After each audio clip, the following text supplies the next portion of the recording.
I've been sitting here for a little bit just talking to myself. OBS said I was streaming, but YouTube did not. I fixed that. So hopefully you can all see me now. Welcome to the Cloak Charity Club. This is our Thursday night book club. And we cover each other with a cloak of charity. So we are a bit snarky, but we are forgiving of each other. Thus the cloak of charity, which the term came from Cody Brown, when he was upset that the cloak of charity and hidden secrets that his wives all kept, he no longer received from his wives when they decided to leave him. Shocking. Like, he's the only man in America who's been divorced, and the wives are willing to share a few things that happened during the marriage. Where's Jenny? Oh, geez. Okay. Can you see me? Can you see me? Can you see me? Oh, I keep restarting, thinking that people are hearing me, and they aren't.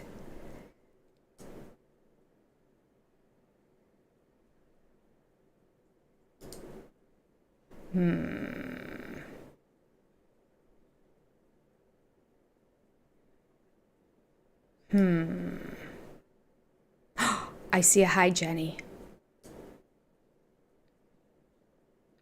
I'm looking refreshed and ready to go. Thank you so much. I'm so glad you can see me and you can hear me okay. Yes, everybody?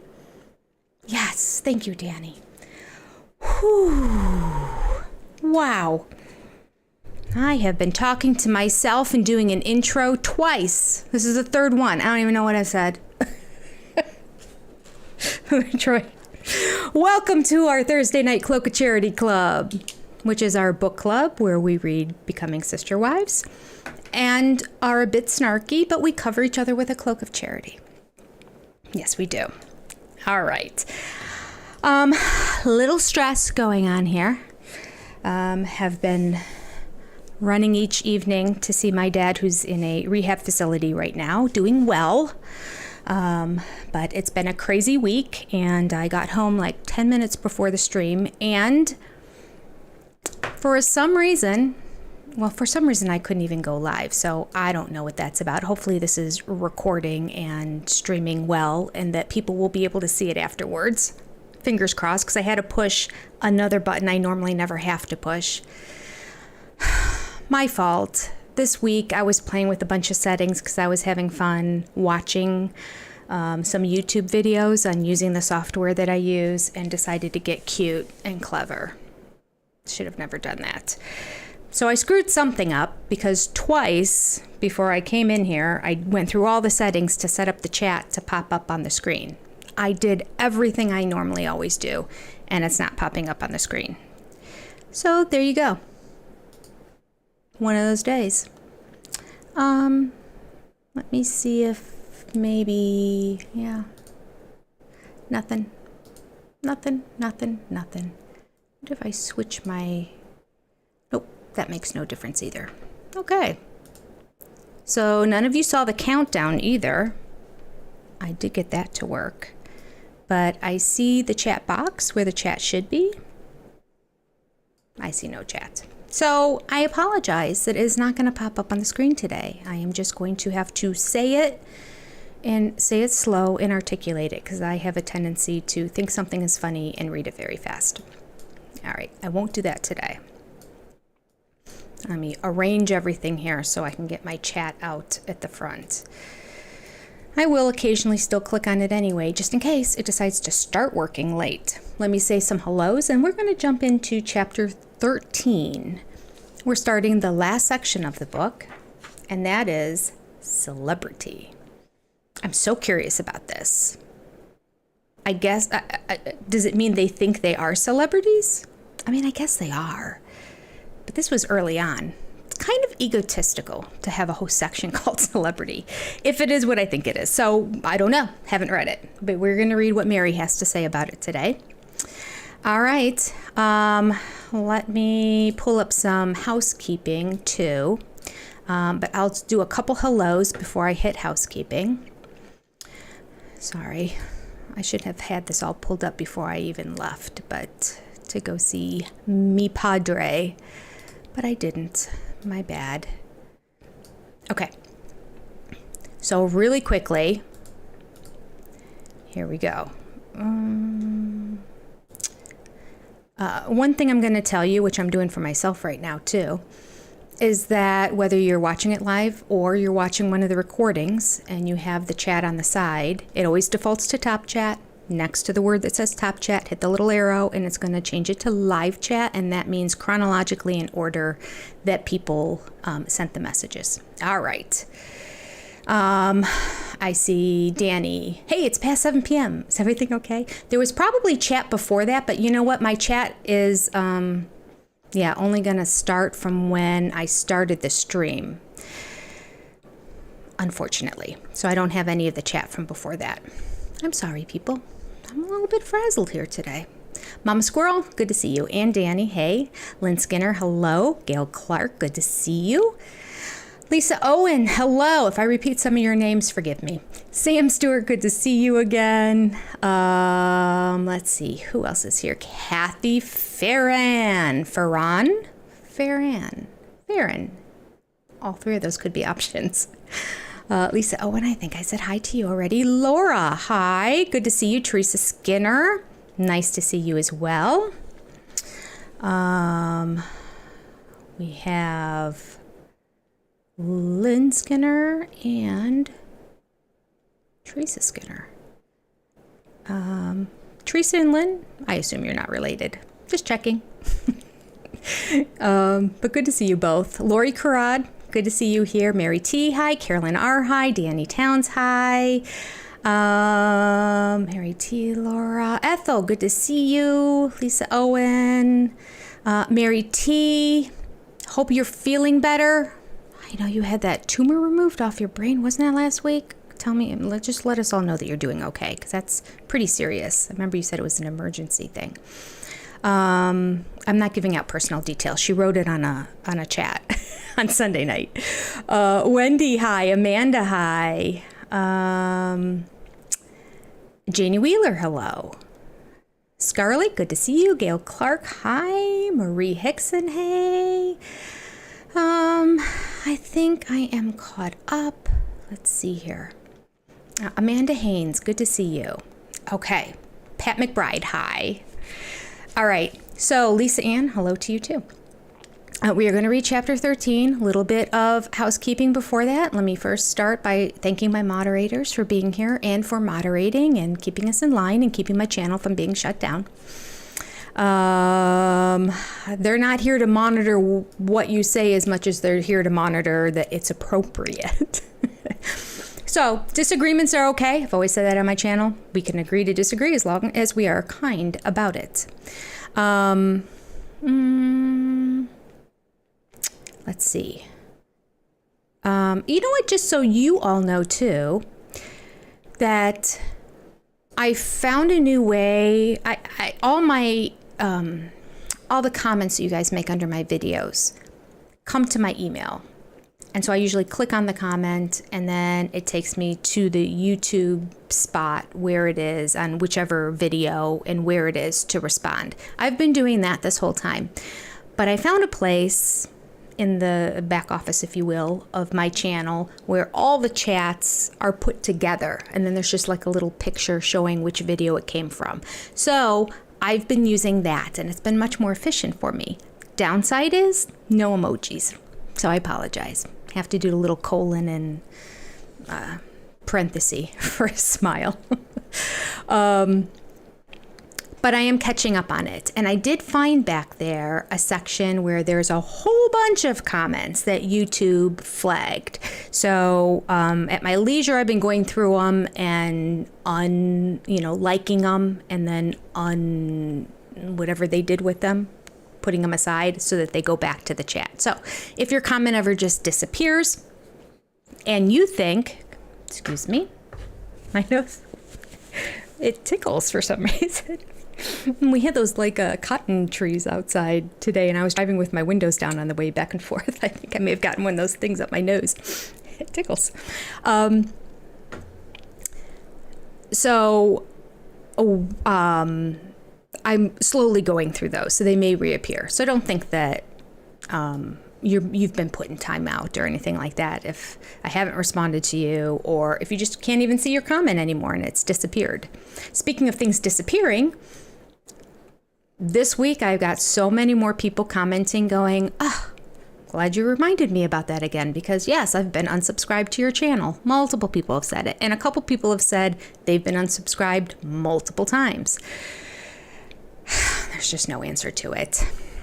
I don't think this is going to do anything, but on one of the YouTube has their own people that put videos out, and I did put a comment in there on the most recent one asking if they could address this issue or let me know if I'm doing something wrong, which I don't think I am, because all content creators have this complaint. But that's just to remind you that you all need to check and make sure that that subscribe button is hit.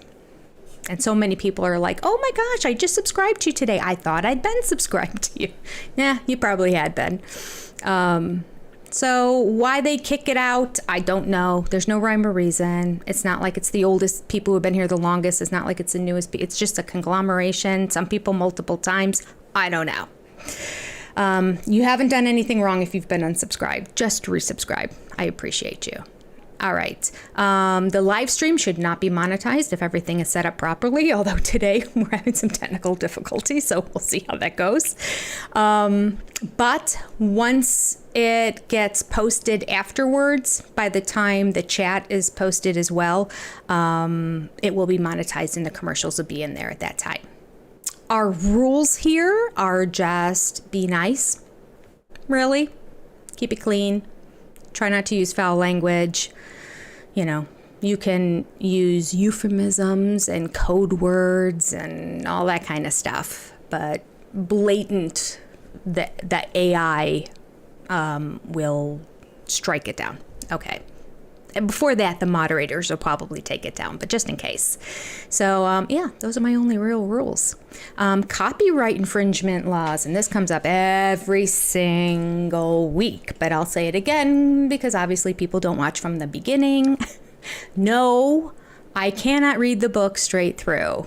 I know it frustrates some of you, and you want me to just read the book and not comment and not talk to the people in chat, but I have to. And I want to, but I have to, because I cannot read this chapter straight through without infringing on the copyright laws. So we have to comment and talk about sections of it at a time, and then we're okay. I think anyway. I hope we've been okay so far. That's my understanding of the law. All right. Anything else?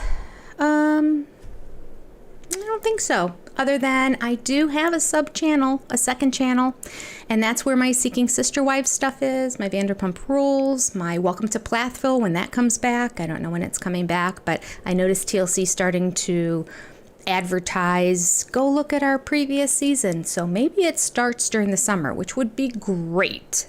Really wouldn't be thrilled because it did kind of overlap with Sister Wives last year, and then there wasn't really anything in the summer. It would be great if they put Welcome to Plathville out over the summer, but we'll see.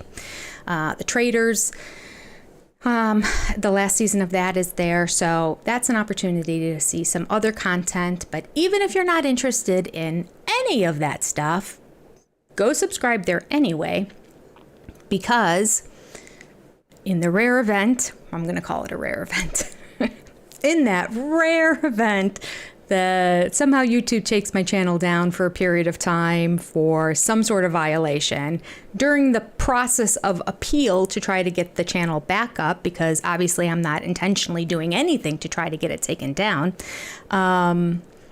we can jump over to that channel and we can do live streams from there. I can still post Sister Wives stuff over there. So my Sister Wives content will be, in that case, temporarily moving houses, if you will. All right, that's all I have for that. And we're going to start reading about Scarlett says see, I would like to click on this and highlight it, but Scarlett says she loves the second channel too.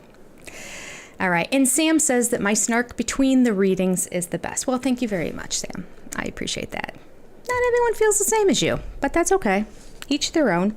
Oh, on that note, I do go back through it. I try to do it the night of the live. It just depends on what's going on the next day and how early I have to get up and what all I still have to do in the evening. But I try to go through the whole live and stop it and create the tabs so that you can scroll on the progress bar and it'll say reading, chat, and commentary, I think. So you'll know if I'm just doing commentary on what I just read, if I'm talking with people in the chat, or if I'm actually reading. So if it really bothers you that much, you can scroll and find where it says reading and click on it, watch that for a little bit.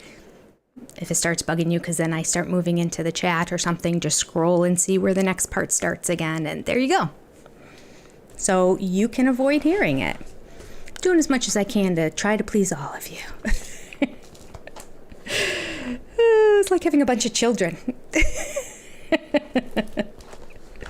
All right, so you have the chocolate milk, you have the juice, you have the...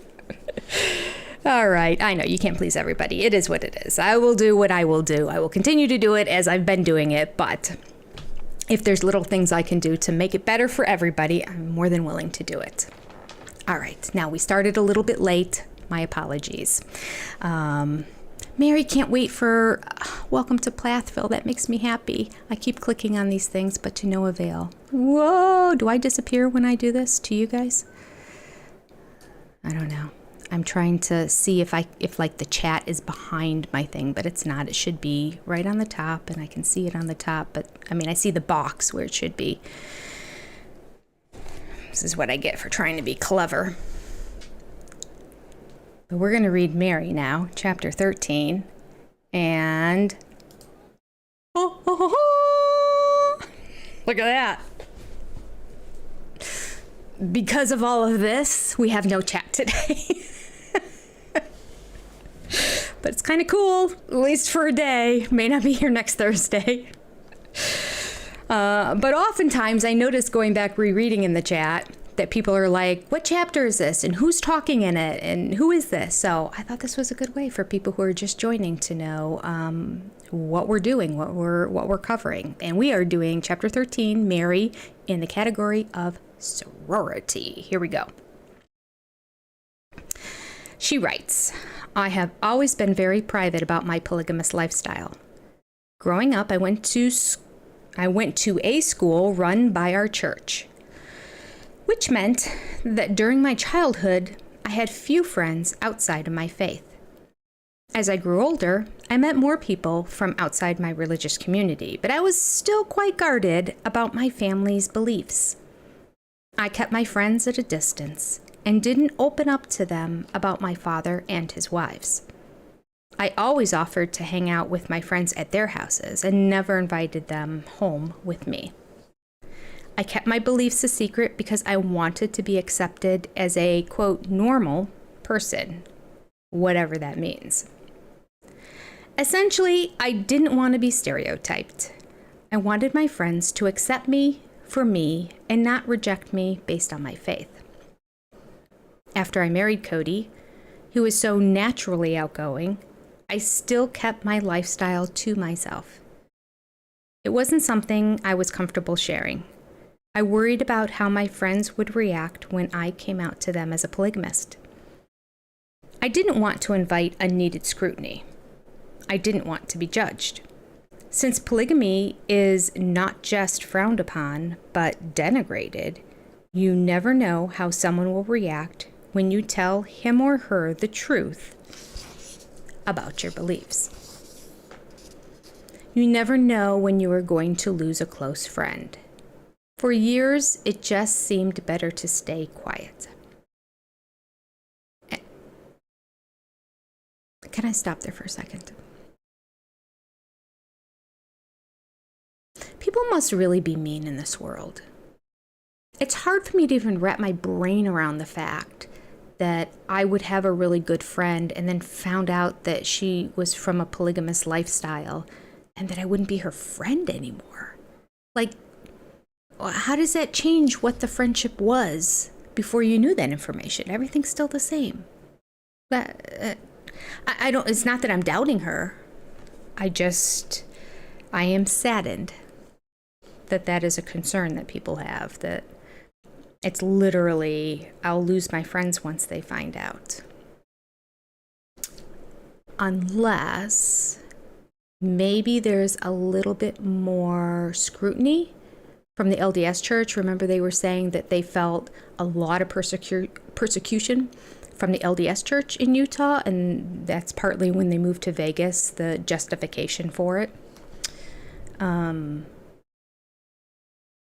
Because the LDS Church does not want to be affiliated with polygamy anymore, so they're not thrilled with the AUB section of this fundamentalist group.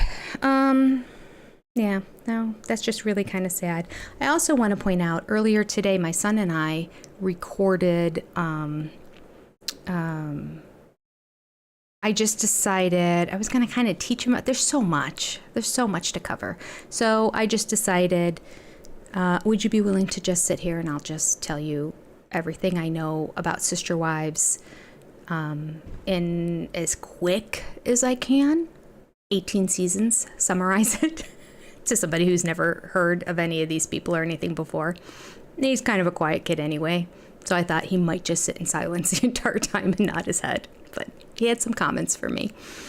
Nevertheless, we recorded that earlier, and one of the things I remember telling him when I was kind of describing Mary was that she really didn't have any friends. That's the impression I got earlier on in this book when we were reading about her growing up, the whole childhood. What was the topic of the first chapter?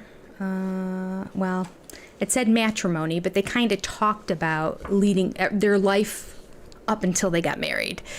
And she made it sound like she really didn't have any friends outside of her family. So right now she's kind of wording it a little bit different, just saying she didn't have many. Because she went, which meant she had few friends outside her faith. So she did have some. So she contradicts herself too. Basically. They all lie. Surprise, surprise. I knew that already. Of course I knew that. All right, let me go back to chat real quick, and then I'll go back to reading. Okay. Aw, a lot of nice comments in here. I can't wait to reread this. You're going to make me feel good about myself today. You'll basically watch anything. That's fantastic. Let's see. Anything new? This is the part that drives a lot of people crazy, so I'll make sure I put chat. You just sat there quietly staring at the screen. Teresa Skinner's talking about Welcome to Plathville. The Plaths are from Cairo, Georgia, about 25 minutes away from where... Oh, from where you live, Teresa? Oh, it's only 25 minutes away. Ah, so is where you live, is that pretty rural as well? Or are you more closer to a city? Because it's pretty rural where they live. Okay. Lori said it was okay. You didn't set off any episode. All right, so the screen must have been all right. I thought it was, I'd say. Sam Stewart said, I must have watched Romper Room because I see Danny, I see Mary, I see Sam, I see Lynn. All right. Ethel said the woman on Romper Room never said her name. Me too. Never Jenny. Never once. So upset. All right. Oh. Lynn Skinner says TLC is giving Alec Baldwin and his wife a reality show. This might be a good opportunity, so I don't forget it again, to say that after this book club, I think I might put a poll up, but if you guys all want to put in the chat here your ideas, and if you're watching this after the fact, if you want to write it in the comments down below, just in case I don't get the community poll up, suggestions, or actually you can put what it is you want to do on Thursday nights, because we are at the very tail end of our book here. What are we going to do on Thursday nights now? One possibility is trying to continue the book club. I just don't know if I should. I don't know. Maybe. But we could read maybe the Dargers book. That's a possibility. I was thinking also maybe what is it? Counting the Cost, I think. Jill, you know who I'm talking about. From 19 Kids and Counting. Duggar. I have Darger in my head. So Duggar, Jill Duggar wrote a book, and we can read that one if you want. I don't know. If you've read it and it's terrible, then, you know. I've already read Ginger's, or I listened to it on tape when I was driving down to Tennessee one day. And it's okay, but I don't know if it's going to make a really good book to read out loud. And maybe Jill's is the same way, but I feel like Jill's might be more revealing than Ginger's was, because she's really separated herself from the family, whereas Ginger kind of has her toe in the water with her mom and dad still. So that's a possibility. The Catfish book is a possibility too. I heard that somewhere, and I was listening to it once. And the only thing I don't like about it is that at certain points you really get the sense that this woman is really unstable. So then it starts to become a little bit sad, knowing that this whole thing is made up. And I thought I was interested in the book, the Catfisher's book, because apparently she had written about the ring. You know what? She wrote a second book too. I wonder if it's in the second book. Do you all know? Because I swear maybe I didn't get to the end of the book. I know I listened to a bunch of chapters of it that were recorded somewhere. And it was interesting, but it's really distorted. It's written from her point of view as if she was really having an in-person relationship with Mary, and as if she really was a man named Sam. So you have to stretch your imagination or really remind yourself that, yeah, this is being written by a woman, but it's her writing as if she was a man, and a man who really did have an in-person relationship with Mary. So that was a little bit odd, but I don't remember anything about the ring. But that's what motivated me to first want to read it, because I thought, well, if she shared that story, and we know now that's true about her ring being melted down by Cody, then what else did she share that we might hypothesize is true? But I just don't remember anything else really being revealed other than her, it's just a lot of phone calls back and forth, and I love you and I miss you, and it's kind of weird. All right.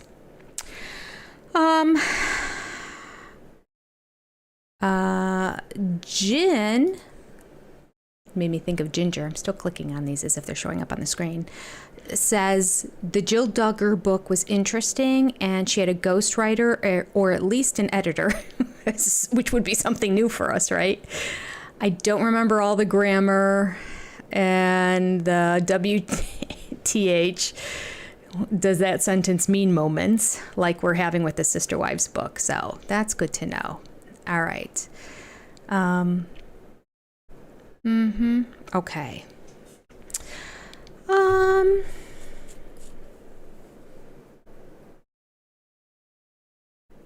Teresa, Cairo's just north of Tallahassee, Florida. Oh, that's right, because on the show they go to is it Tallahassee? No, they go to Tampa, don't they?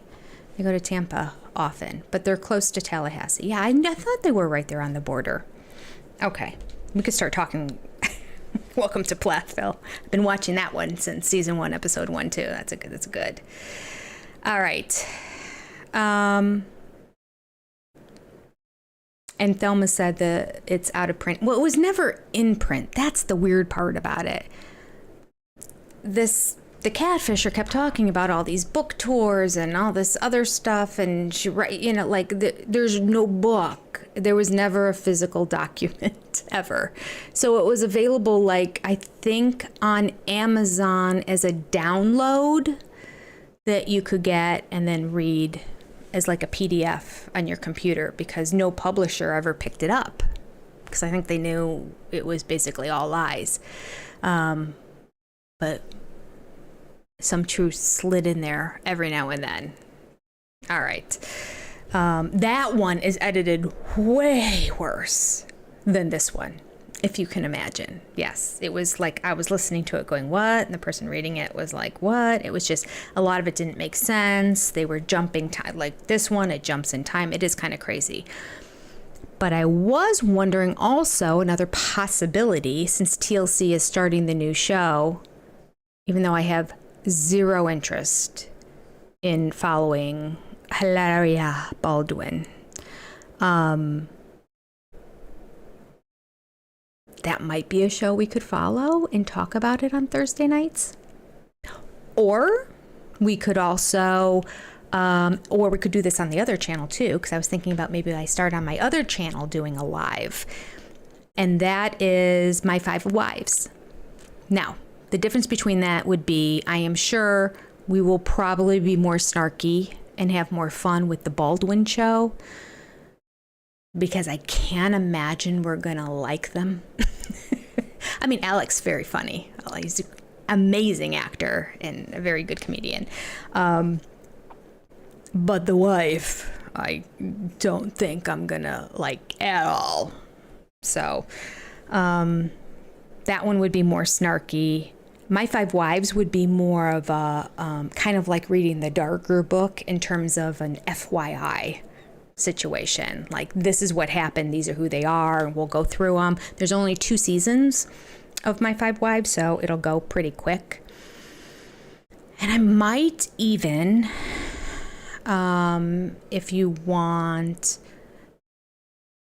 do it live where you can hear the audio. So I'll be playing it and you guys can be watching. If we want to do like a live rather than a recap show, I could play the audio, and that's okay on YouTube. So I could do that and have it streamed through my computer somehow so you can hear it even if you don't have access to it. But I think, where did I find it? I know I found on like Tubi or one of those free places, I found My Five Wives.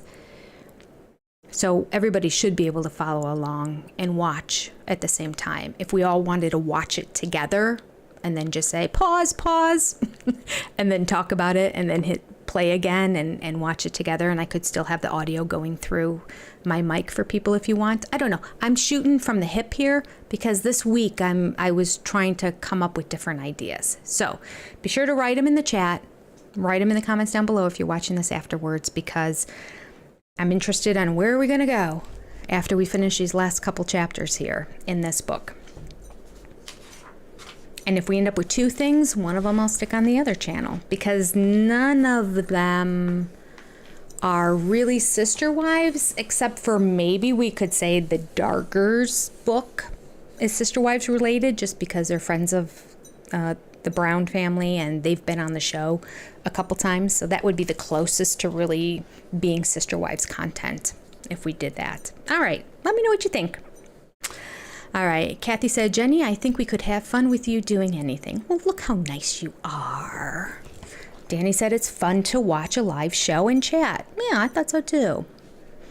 And if it has commercials, I'm not sure how Tubi works, but if it has commercials, we could definitely be chatting during that time. But we could always just hit pause at any point and just discuss.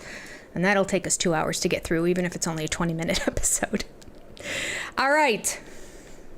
A lot of chatting here today we're doing, people. I'm going to get back to the book now. Mary writes, after Janelle, oh, am I still? Yeah, we're still good. Okay. After Janelle and Christine joined the family, we would explain each other away as sisters or Cody's sisters. We read this before. That's disgusting. It was always so uncomfortable to lie to my friends.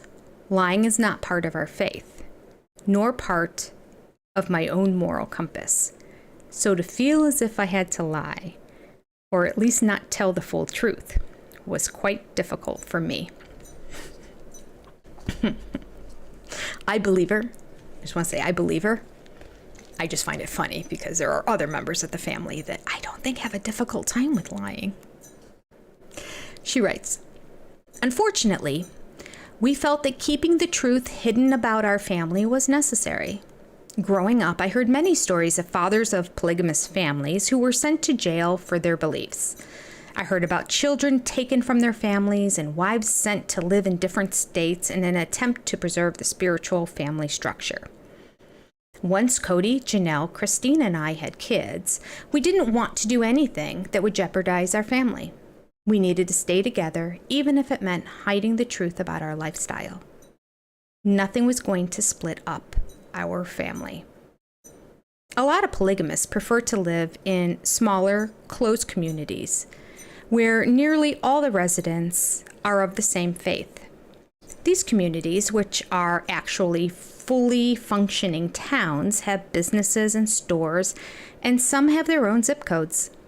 There is a school and, of course, a church. Since everyone shares the same beliefs, it's simple to be open about a polygamous lifestyle. I've never lived in a community like this, either before or since my marriage. For years, we hid in plain sight. It is a testament to how, and I hesitate to use the word, normal we are, that not many people suspected there was anything different about our family. We worked. We had friends outside the faith. We participated in civil life. For many years, I tried not to technically lie. I always tried to answer questions in a way that might make me feel not so guilty, but I would still be honest. This is a hard game to play. You always have to remember who you told what to. It was always difficult for me to deny the truth about myself and my family. Lying about our lifestyle transforms something we believed to be beautiful and sacred into a dirty little secret. Something that people might think I was ashamed of. It was exhausting and frustrating.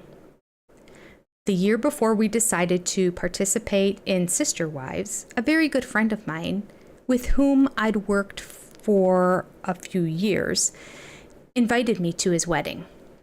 Scott and his fiancée, who were both LDS, were planning to get married in the Mormon temple. In the LDS faith, the temple is a very sacred place, and the only people who enter are devout members of the faith who follow specific guidelines. Since we are not members of the LDS faith, the temple would be off limits to use. Cody and I would be unable to witness the ceremony. Since there is considerable overlap of beliefs between my faith and the LDS faith, Scott always assumed that I was a conventional Mormon, and I never bothered to correct him. Naturally, when he invited Cody and me to the wedding, he never imagined he was breaking a fundamental rule of his faith. Cody had been suggesting for quite some time that I open up to Scott about my family and my faith. I was too concerned about losing a friend, so I just wasn't willing to do it. That speaks volumes, doesn't it? How many times have we said Mary's number one thing that she wants more than anything is a friend? I told Cody I was going to make an excuse to Scott and say that we couldn't make it. Because Scott and I had been such great friends, Cody felt that Scott deserved to know the truth about why we couldn't attend his wedding, not just blowing him off saying that we couldn't make it. He was very empathetic now that we needed to tell Scott the truth. Cody and I arranged a dinner with Scott and his fiancée. I was really nervous. I had no idea how Scott would react. My worries were twofold.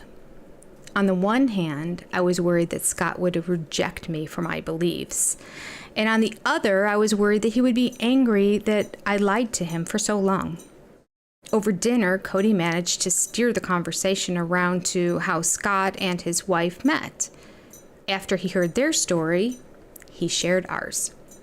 Cody told them that when he returned from his LDS mission, he fell in love with a woman whose father had 5 wives. It took Scott a moment to realize that Cody was talking about me.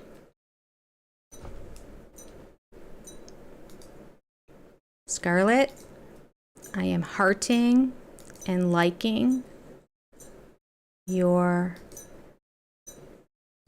super chat. Just so you know. Love you, girl. Can't put it on the screen. Because somehow I'm a doofus. I don't know. But we've got married. I'll figure it out. Okay. I just out of the corner of my eye, I saw this big blue bar go up, so that's how I saw it was there. Okay. Where were we?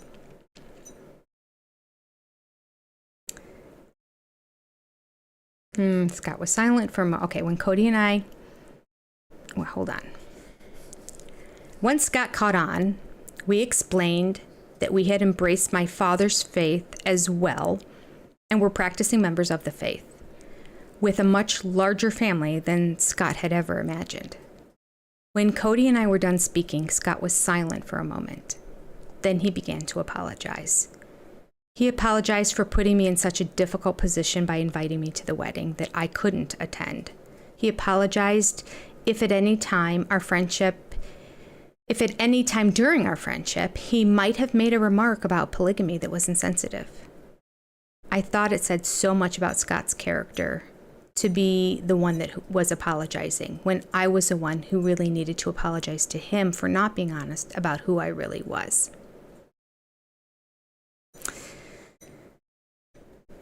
And this goes to what I was saying before.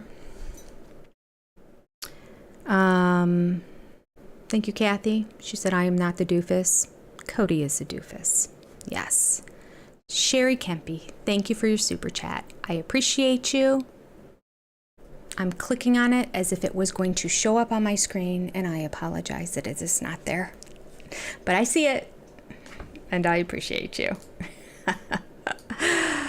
I just want you all to know that all donations that you send to me are gratefully received, but I'm not asking for them because I certainly don't want to be a channel that ever pressures or guilts, because I don't like that when I watch channels. So, but thank you, Sherry.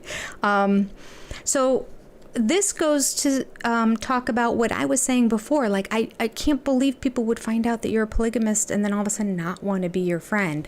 I would think more people would react like this, like, oh shoot, I had no idea.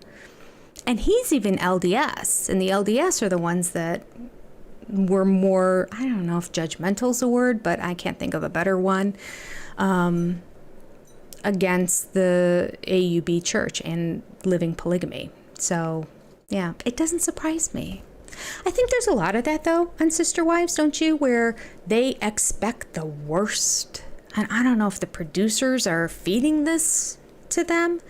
Like, talk about how scared you are that you're now going to have to do this for the first time as out polygamists. And talk about this. And, oh, the number of times that they just volunteer that they're polygamists in weird situations where it's not necessary. Like, planning Robin's wedding. And, it's a little awkward because, I don't remember if it was the florist or the cake tasting, or maybe it was both. Well, it's kind of funny because we're all wives, really. Yeah. Like, you don't have to say that. It's not necessary. That's not necessary. You can just say you're all sisters. Because you're all not getting married at the wedding. Robin is. So just say you're sisters, because you're sister wives. It's the same kind of thing. Although I just really slammed them for saying they were sisters before. But that's for people who really knew them. I'm talking about the average Joe you meet on the street who's at the coffee shop or at the florist. They could have just said that. They just made it seem like it was such a big deal. And I'm like, I'm kind of getting over this storyline. It was seasons upon seasons upon seasons of this, especially at the beginning. We didn't see it at the end because there was a lot of other drama to cover. But I guess maybe because they hadn't stirred up enough drama and the family was kind of pretending and acting like everything was so great that was sort of the angle they took to create drama. Well, we'll create drama with the rest of society since the family is so perfect. Until we learned that wasn't true. So yeah.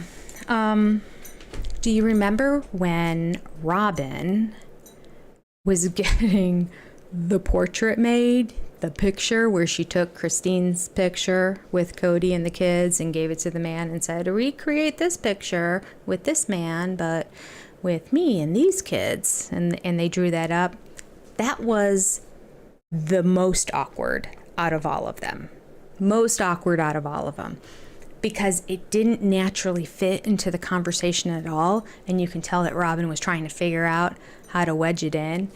And then afterwards, he's like, well, then she goes, do you think you can do that? And he's like, yeah, I know. Y'all good. Y'all good. He was Russian or something and spoke very little English. But he said he understood a decent amount of it. So he's just sort of like, oh, yeah, okay, yeah, that's good. And then she's like, okay, so this is going to, and he's like, okay, yeah. And she's like, because I'm divorced and these kids are from my other marriage, but this is the man that I'm marrying now. That's all she had to say. He said, okay. He didn't know who the other woman was. He probably thought, okay, he's divorced too. That's his ex-wife. You want to put them together? Kind of weird. Very weird, but fine. I'm an artist. I'll draw it. I'll do it. No problem. But she has to go one step further. And she goes, because, we live polygamy. Do you understand what polygamy is? Like, the man doesn't speak a lick of English, woman. He just figured out what to do with the picture. He's an artist. He doesn't care if you live polygamy. Oh, that was the scene that drove me. I mean, it was so unnecessary for her to share that information. And the conversation was done. He knew his assignment. He had his stuff done. He was ready to go. Because, we're polygamous. I'm a husband. He has 4 wives. And it has nothing to do with the picture.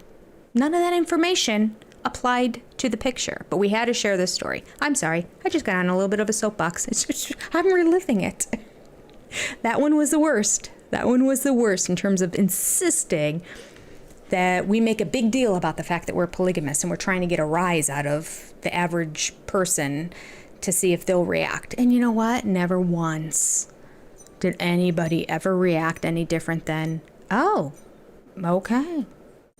We had a bigger reaction on Seeking Sister Wives, if you're watching that. Do you remember the Salhudens that went to the floral shop there to get flowers to take to the airport?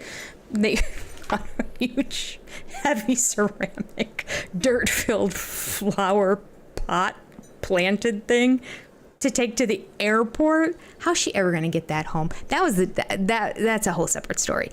But nevertheless, they mentioned to the florist, too, because I guess it's TLC, I don't know, that they were giving this to their potential sister wife.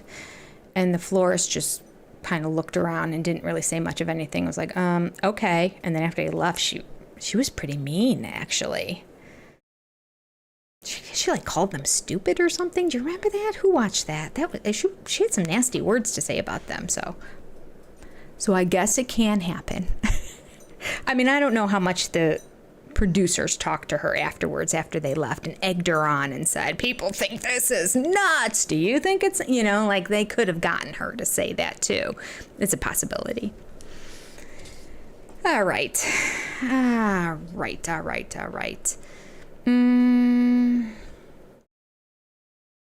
I see no cat.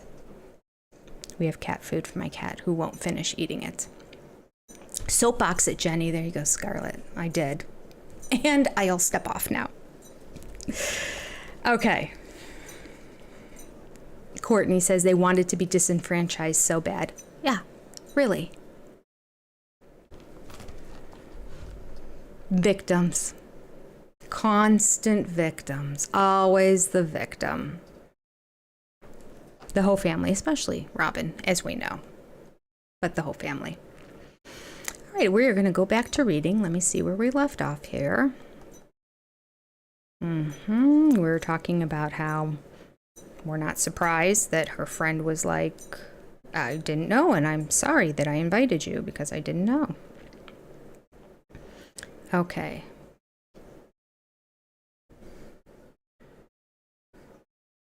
Even though we couldn't attend the ceremony at the temple, we still went to Scott's wedding reception.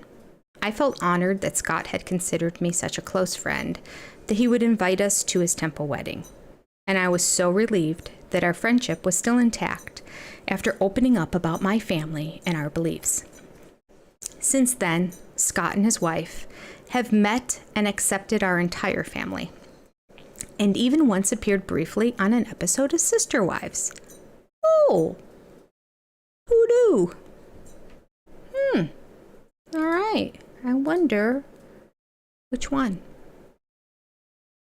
This book was written pretty early on, so I don't think it could be the commitment ceremony yet. I think that was later, in terms of like having a big event where you invite people. Oh, I bet it's when, right after they moved to Vegas, they had sort of a meet the neighbors. It fell in line with that same kind of thing. This is so weird. We're coming out to people down here in Vegas. I wonder if they invited them down for that. Although they really weren't neighbors of them down there, because they would have known them from up in Utah. But maybe they came down. I don't know. What is it? Well, I think they were about 7 hours away, I think. Anyway, early on, I think that was an episode in the first 2 seasons where all those couples came over and then they talked about what it was like when they first found out that they were polygamous. Remember that? It was the worst television. I'm like, fast forward. All right, trying to make it sensational. It wasn't. Nobody said anything other than, oh, they're nice people. And once I found out, I was surprised, but they're still nice people. So yeah. They want to be victims. They're not. Okay. Let's go on. Incidents like this were frequent in our lives. I think our entire family was starting to feel that in order to live our lives to the fullest, we needed to make some changes. Cody is a dreamer,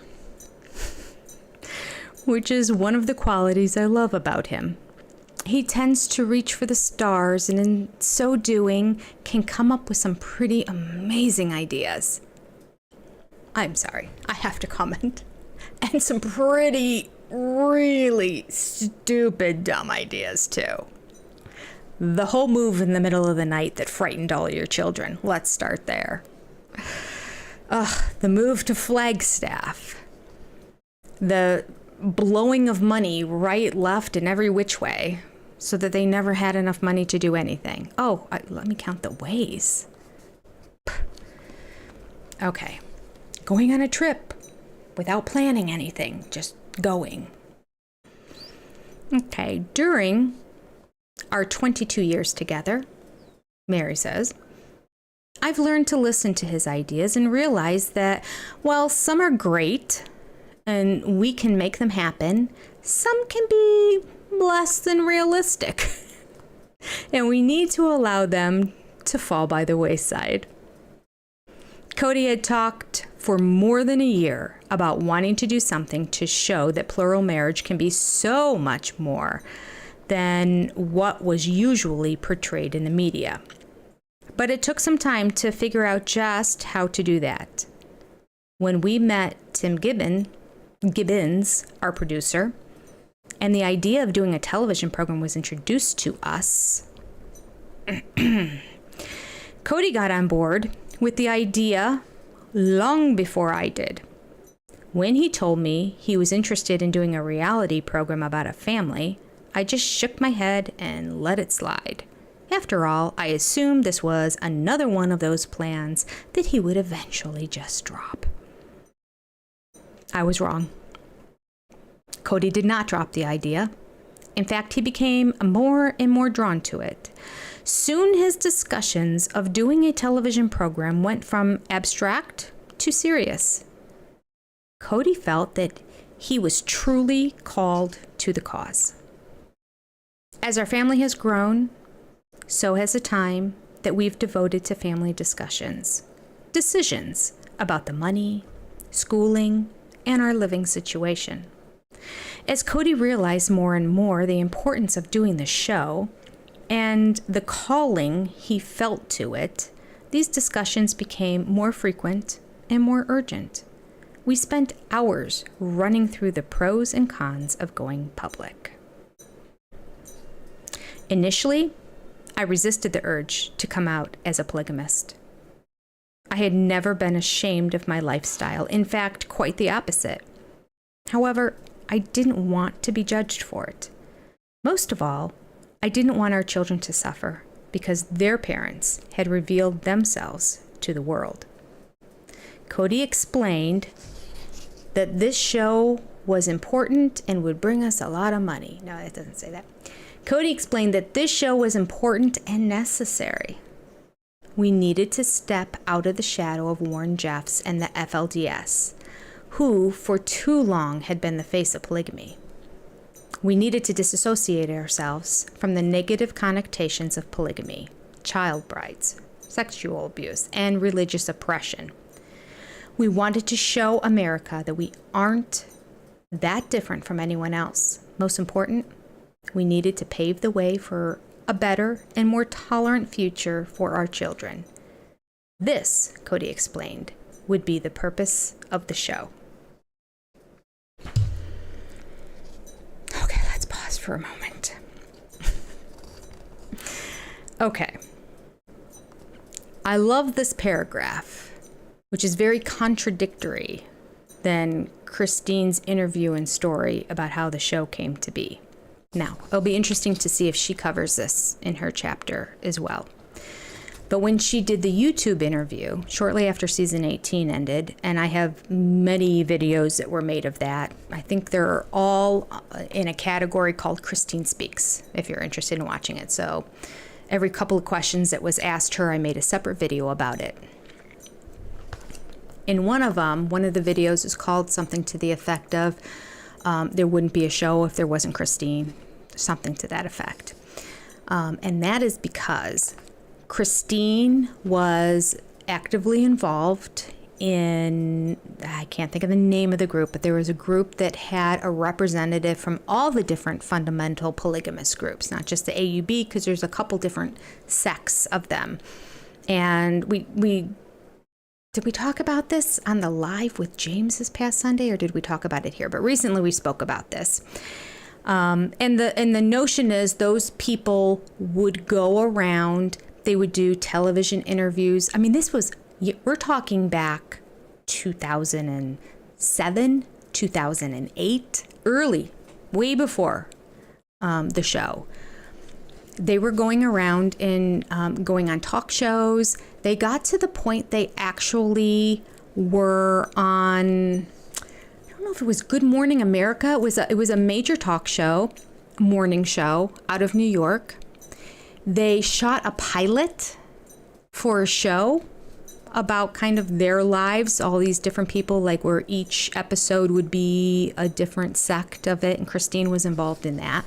And they never got picked up, but she was involved in an HBO documentary right around 2007, 2008. She was also involved in something else right around. She was interviewed on 48 Hours. Yeah. So, this whole notion that they were very secretive. They were very secretive as a family as a whole.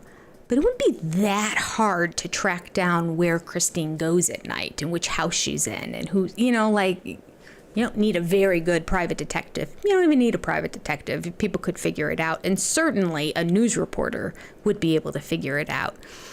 So they really have kind of come out a long time ago about this because Christine came from the perspective of, I still believe in this and we're doing it right and we're not cheating the government and we're not falsifying tax documents and we're not doing all the things with women and underage children that are in these other sects. We're not forcing people to wear certain clothes, blah, blah, blah, blah, blah, blah, blah. We're not doing any of that. We're a normal family who's just choosing to have one husband and multiple wives. That's the perspective she came from. So I I say that to say it's a little disingenuous every time we're acting like, oh, we're polygamous and we're scared, and that whole running in the middle of the night to go to another state.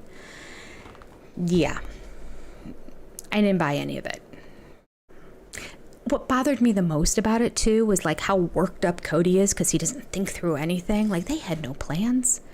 They had no place to stay when they got there, and he had all these children. My goodness. But at that point, 16 kids and 4 wives and no plan on where they're going to stay once they got there.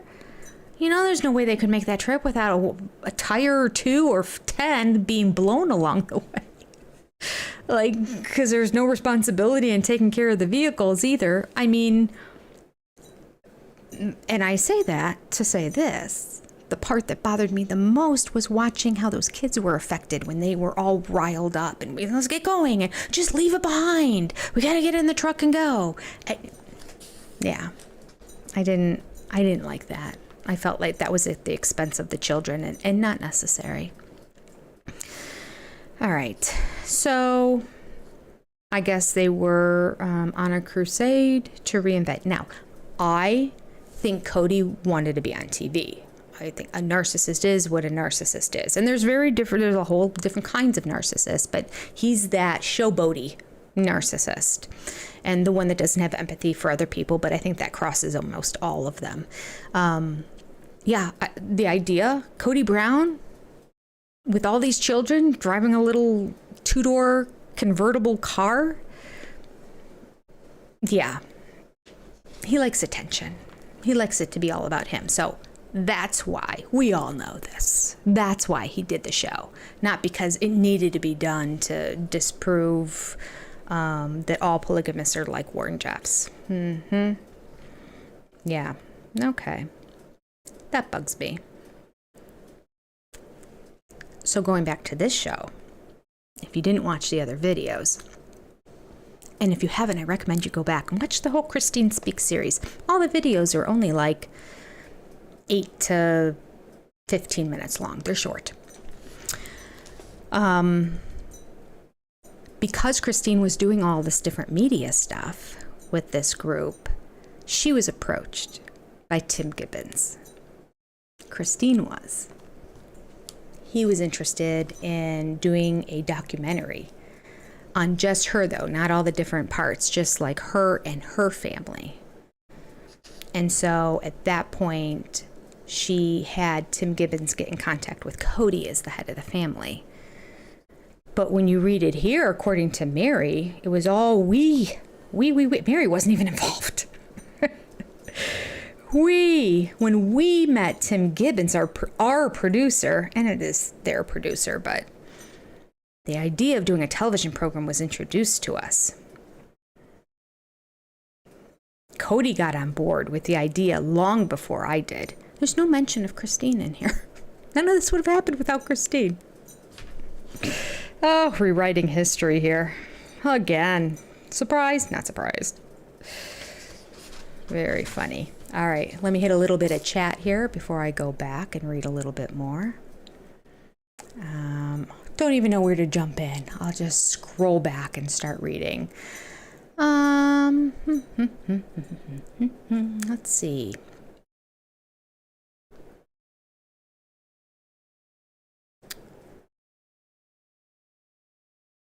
Thelma wrote that they grew up in fear, so doing it to their kids would seem normal. That's a possibility, which is sad too, right? I'm trying to break the cycle of things. I came from a great family, but there are things that I tried to do different as a mom. With my kids, trying to be real cognizant of it. So that would make me sad. And I do know that they were kind of brainwashed, or Christine was anyway, because her grandfather did go to prison for polygamy. I don't remember how long he was there, but he was there for a while. So I get for her it was more real because her immediate family was probably on pins and needles a lot, thinking it might happen again because it just happened to Grandpa. So I get that a little bit more. I still think it's a overreach because I don't think it had been a long time, really kind of since her grandpa, that they were imprisoning people for polygamy, to my understanding, unless they caught them committing crimes besides just being married to somebody, actual crimes as we would see them as crimes in everyday society. I feel like those are the only prosecutions that were happening, and they were letting everyone else go. So let's see here. Oh, I scrolled back far enough. Lynn Skinner said, wasn't it Christine that got the show rolling? Yes, it was. As a matter of fact, Mary presents it very differently in her chapter. Okay. Kathy says, Cody was a doofus run by his wives, and then Robin wanted him to, quote, be the man. Yeah, she did, didn't she? She wanted him to be the man. She wanted him to be the head. He did a terrible job at it. You just have to you have to have the content and the makeup and the character of somebody who is a man. He's not. And by that, I mean like the leader of your family, like being able to organize that. I mean, or understand your weaknesses and let somebody else take over. My husband, right-brained, very creative, very good at all that kinds of stuff. Me, not so much. Left brain over here. Like to do the balancing of the checkbooks, keep track of the finances. I'm Janelle. And I plan the trips because I organize it. I find the cheapest this, the cheapest that. What credit cards can we open to get a free flight here? Like I do all the nuts and bolts of that. That's my strength. It's not Cody's strength. And so when Robin came in the family and tried to make Cody take that authority back from the rest of the wives who were dividing it up amongst them, it was the beginning of the end. All right. People are drinking hot chocolate, just so you know. Scrolling by, seeing that in the chat. The All Red group. Yes, that's the name of the Christine's grandfather was an All Red. You know what I just heard? I'll do a video on this. I came across an interview on YouTube, and it was a gal who's a cousin of Christine's. I'm not sure that they even know who each other is, which then makes me think although Christine could have done the research, so I'll give her that. I'm not sure how much she really knew about Robin's husband being a cousin of hers, because this girl was a cousin too. Her grandfather was also Rulon Allred, which is Christine's grandfather. They had the same grandfather. They were cousins. And in this interview, she talks positively of Christine, but kind of like from what she's seen on the show. I don't think they knew each other at all, because these families are so big. There's a million cousins, so I get it. So I don't know how much she really knew him, but that being said, Christine could have very well gone to people in her family and found out that information. What do we know about the ex-husband? So just put that out there. Okay.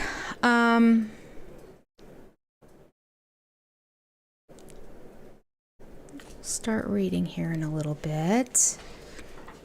Mama Squirrel says that Robin dresses like she lost a bet. I think back in the day when they wore all those, actually this came up in that interview, when they wore all those tank tops with the long sleeve shirts under them, it's because they were still wearing garments at the time. So their garments that they wore underneath, essentially their purity pieces. I don't know what to say. I don't know if it's pure underwear or if they still wore underpants and bras along with it. I don't know. But they were like long pieces, and in the AUB originally it went all the way down to your ankles and all the way down to your wrists. And so if they wanted to wear it shorter, they would roll them up or scrunch them up so that they would fit underneath the sleeve. Now eventually The Sister Wives, season 1, were all wearing the garments. Eventually, they all stopped wearing them. At what point exactly, I don't know. But why did I start talking about garments? Oh, we were talking about what she wears. But all of them in general were going through that phase of the really tight long sleeve shirts with like a spaghetti strap tank toppy kind of more floral and fluffy blouse on top of it. Something you normally wouldn't wear on top of it. They did that often. Everyone's like, why do they keep dressing like that? That's why they were dressing like that. Although they could have worn that long sleeve shirt without the other shirt on top of it. But I'm just saying. I don't know if that's really excuses them for poor taste. It just explains why they were long. That's all. All right. A couple more comments and I'm going to continue reading. Mama Squirrel shares that Robin had the Victoria's Secret stuff under the garments. That's true. I mean, she spent so much money there. Of that $30K, a lot of it was Victoria's Secret. I want to say it was around 10,000 maybe. And one of my early videos that I made on this channel, I said it was all 30,000 on Victoria's Secret because I was misinformed. But I saw the documents and saw how the breakdown was. But it was a lot. It was a lot of money still at Victoria's Secret. Okay.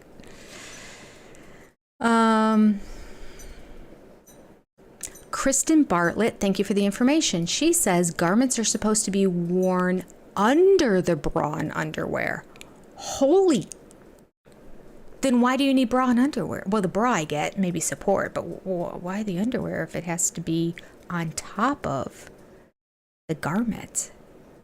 The garments are supposed to be worn on. I did not know that. You learn something new every day. Teresa Skinner. The bigger the hair, the closer to God. Mm-hmm. Does that go true all in the South? I know that's a Texas thing. Well, and for everyone around my age, it was an 80s thing too. All right. Ruth shares that Robin has bingo clothes. Mm-hmm.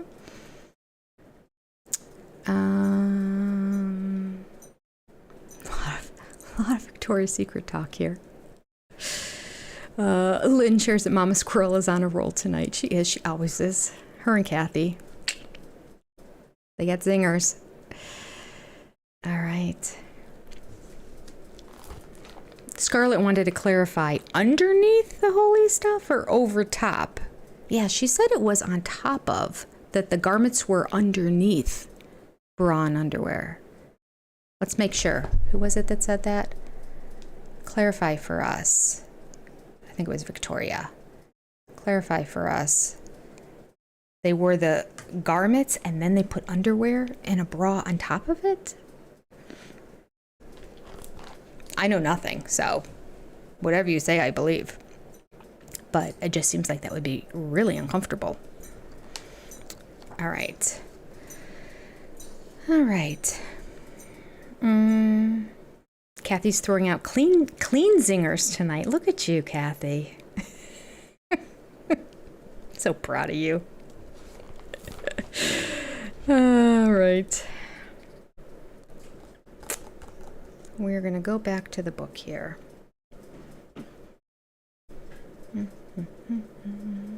Okay, so we were talking about how Cody convinced the wives, after meeting with this producer, that they should do the show. Apparently, it seems like there were multiple conversations, and they needed to do it to prove that they're not all like Warren Jeffs. All right. And if you don't mind, just give me 2 seconds. Some chapstick will go a long way. Okay. It's true, Teresa Skinner. You can't buy holy garments in Victoria's Secret. I don't know where she's spending all her money on that. Maybe she never wore the garments until she came into the family. Maybe she still didn't wear them after family. Maybe she wore the long sleeve shirts to hide the fact that she wasn't wearing the garments underneath. And just it was her and Cody's little secret. Another one of their little secrets.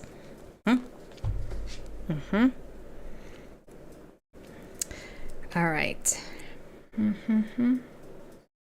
Danny says Cody didn't want to give Christine the credit. Yeah, he never has, ever. Ever. I will be shocked if it comes in this book that anyone else mentions it. Janelle might. She's usually better at giving credit where credit's due. But by the time of the writing of this book, there already was the big fight between Mary and Christine, so she's not going to give her credit. She probably would have before that fight, but not anymore. Okay.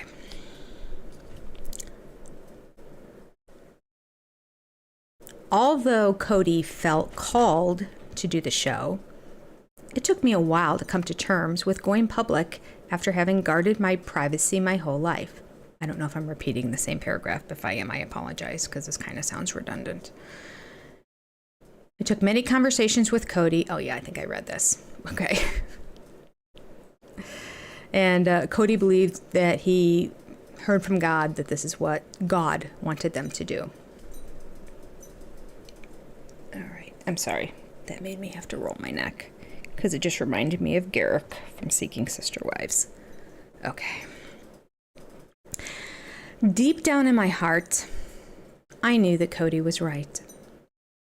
Secrecy breeds evil and unhappiness, and for too long, this is the only thing about polygamy that has been portrayed in the media. While I was nervous about all the repercussions of taking our story public, I knew that I needed to support my husband. Ultimately, I wanted the world to know that what most people think of when they think of polygamy has no place in our family. We are a great family, with the normal disagreements and laughter, heartbreak, and happiness of any American household. I guess I started to believe that our story was worth telling. I contemplated long and hard over my decision. Eventually, I also felt the call to go public with our story. It just took a little longer than it did Cody. In the end, I agreed to do the show and prayed for the best. Once we committed to being on television, I became incredibly nervous. I was concerned about how people I had known for years would feel about me. Again. She just found out what it was going to be like. I was worried that the children would be ostracized by their friends. Okay, I get that. All right, I get that. I knew from the beginning that there would be those from our own faith who would support us in the message we were sending, but even more who wouldn't understand. I was worried that we'd be made into pariahs. It wasn't until I told my daughter Mariah about the show that I realized how important it could be for her future. I explained to her that our primary intention in doing a reality program and opening up about our faith was so that people would be more accepting of our beliefs. After I told her this, Mariah said, "Mom, you say that you are doing this so that we can all be open, but I've never been secretive about my faith. I've always been open with my friends." Oh, put Mama in her place. Mariah, say it like it is. Mariah's like, well, I don't understand that. I've told everybody always. Everybody knows. I keep no secrets. What's your problem, Mom? Way to go, Mariah. Now, Leon. While this was true, most of Mariah's friends at the time were kids from our own faith, so there really was no risk involved. Okay, that's the same as you, Mary. So nice way to try to make yourself look good and put your kid down. Most. She had friends that were not, and you had some friends that you worked with at the mall. That's it. Same thing. I don't like that. Good on you, Mariah.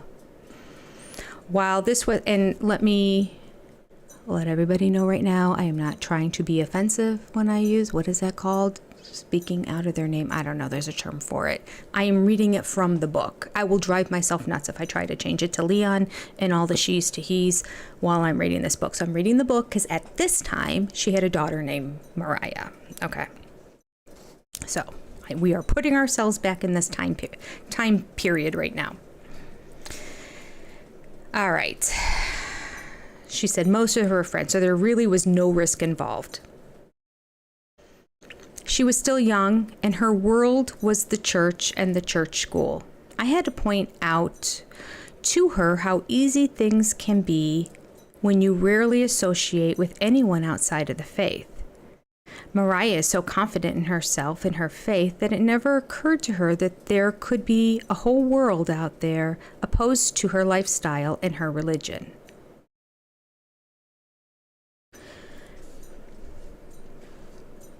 Do you believe that?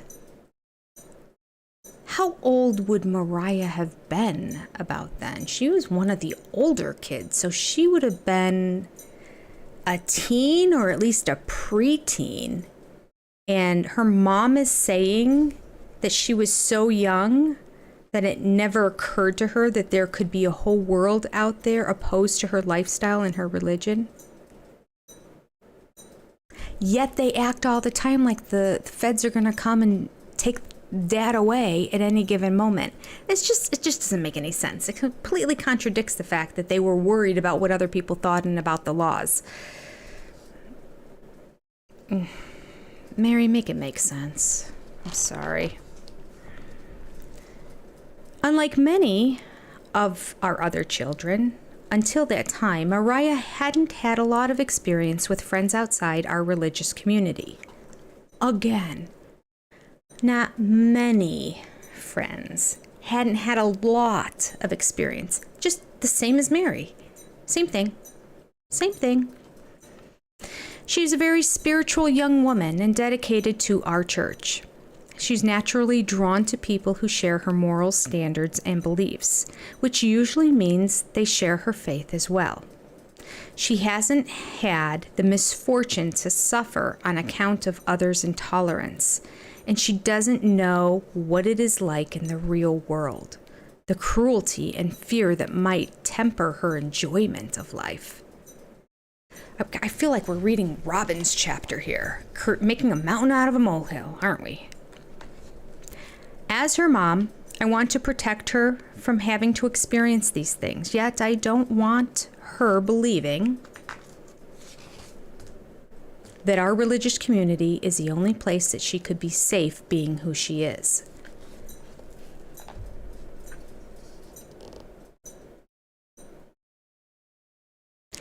Mary's religious community is the only place that she would be unsafe being who she really is. Just saying. That sentence didn't age well. There is a big world out there, and I want her to enjoy it without having to lie about her beliefs.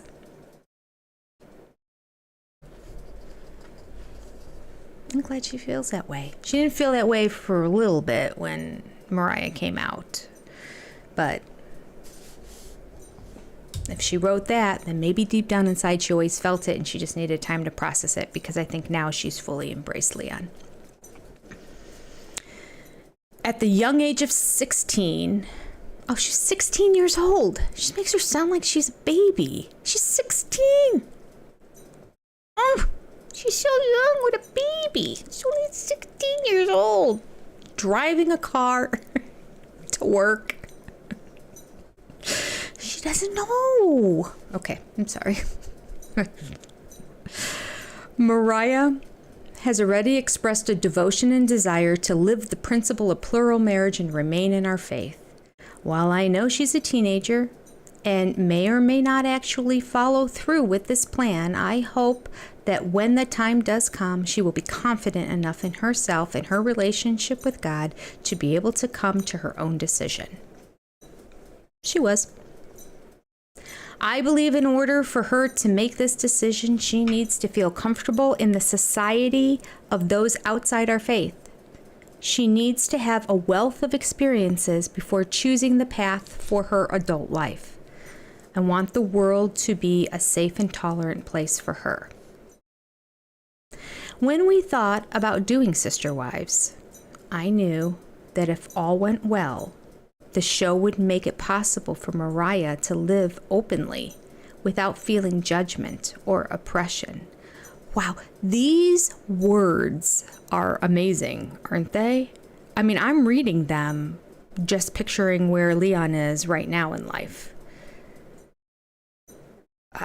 Mary had no idea when she was writing this how apropos all these words would be, but not because of the stigma of being polygamous. Nobody cares. Nobody cares. She had other things to work through, but they all think it was the biggest thing in the world. All right. She hoped the show would make it possible for Mariah to live openly without feeling judgment or oppression. She might live as she pleased in public without fears of ostracism or rejection. She would be given freedom and opportunities that I wouldn't have dreamed of when I was her age. The first day the cameras showed up at our house was strange and uncomfortable. Yeah, we saw that. Season 1, Episode 1, Mary. Uncomfortable. Extremely uncomfortable. I was completely unprepared when I came up the stairs into my living room and saw a cameraman there. I had no idea how to behave. It's good to read this because it read on camera that way. I felt awkward trying to act as if nothing out of the ordinary was happening. I am not the actor in our family. That would be Christine. I think that's a dig. When the cameras first started rolling, it was difficult to behave naturally as the crew instructed. It took us all a while to adjust to having our lives filmed. Whenever the cameras were around, the kids who are excitable enough became hyper. Family dinner, our family tradition, went from mild chaos to an all-out zoo. I did my best not to modify my behavior for the cameras, but it's hard not to be aware of how you look when people are filming you every hour of the day. One of the things that I'm very particular about is not letting myself be seen without my makeup. When Tim Gibbons, our producer, wants to film an early morning episode, I am up an hour beforehand getting ready, doing my hair and makeup. This way, I can truly look like a, quote, TV star, waking up in the morning with perfect hair and makeup. This doesn't really have anything to do with being vain. I think it is as protecting the world from a good scare. Eventually, I grew used to having my life filmed. Often, what they're filming seems really uninteresting, which I guess is good in a way. After all, we are a pretty normal family that does normal things. I'm happy to show the world our everyday reality and diffuse the myth that there is anything weird or inappropriate about our lifestyle. However, every once in a while, private issues crop up that we don't want to share with the public. In general, the crew is respectful of our wishes to keep some issues off camera. They will generously leave the room when we need privacy to deal with a particularly difficult matter. Of course, the production staff does push and probe us. They want drama, after all. Since I'm a black and white person, I don't hold back, even on TV. It is not in my nature to sugarcoat things, even for a national audience. On TV, as in real life, I can only be my honest self. The Mary you see on the show is the person you'd meet face to face. I don't think any of us realized what a strange experience it was going to be discussing our lives in front of a producer.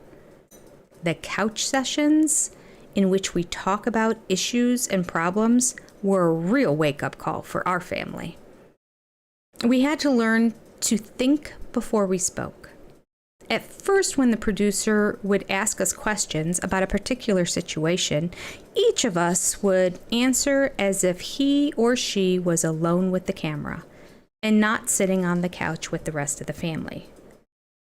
Often, one of us would inadvertently throw a sister wife or Cody under the bus, publicly airing a grievance that would have been better dealt with in private. These couch sessions turned into a public form of therapy. Issues that might have remained dormant were quickly brought out into the open. One of the things that the producers were eager to dig into was my relationship with Robin. They latched onto my struggle with Cody and Robin's courtship and exploited it in a major storyline. I really can't blame them. After all, this was in reality what I was dealing with at the time. When they first started filming the show, Robin and I were going through an unbelievably difficult period. After getting the ball rolling between Robin and Cody, I had just stepped back in order to allow them to have the time, space, and freedom to get to know each other better. I was at a low point, feeling unwanted and unloved.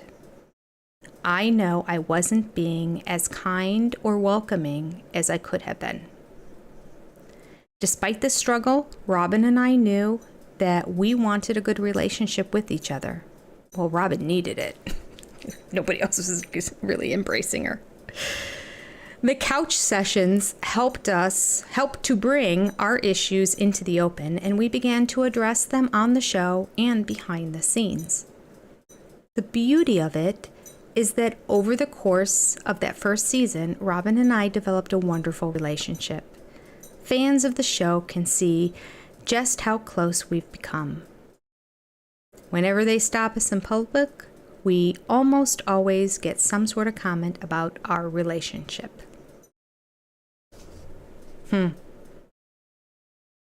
Well, after season 18, I don't know if that's aged well. That is one thing I'm really excited about in season 19, is seeing the Robin Brown, Mary Brown relationship. I want to see where it's going. I want to see if Mary's eyes opened up. I want to see if Jen has shaken her awake. I just clicked so I could see myself on the screen now, and I realized that Mary is using some sort of face tuning.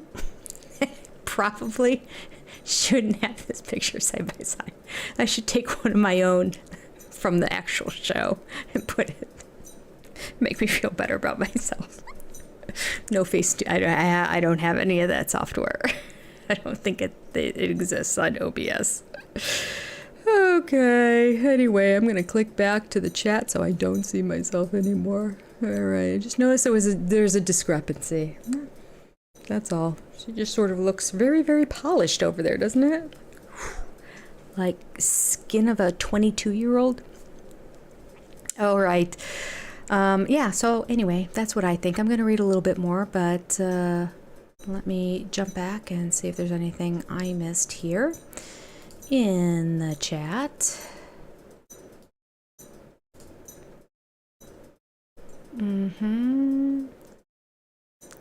Kathy hopes that Mary's going to stick it to Robert. I do too.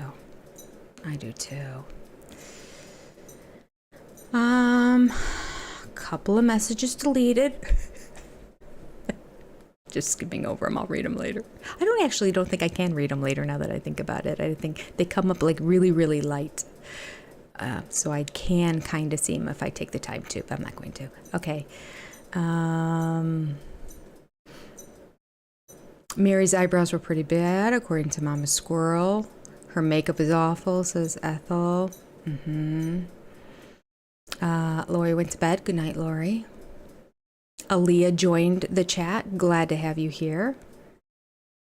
Sam says that Mary's shyness really showed up in that first episode. It did. It was awkward to watch. If you want to watch awkwardness, go watch season 1, episode 1 of when the cameras were in the house for the first time. And Janelle was probably slightly awkward, I would say, compared to how she is now. but not as much. Christine was just herself, you know. She's like, whatever.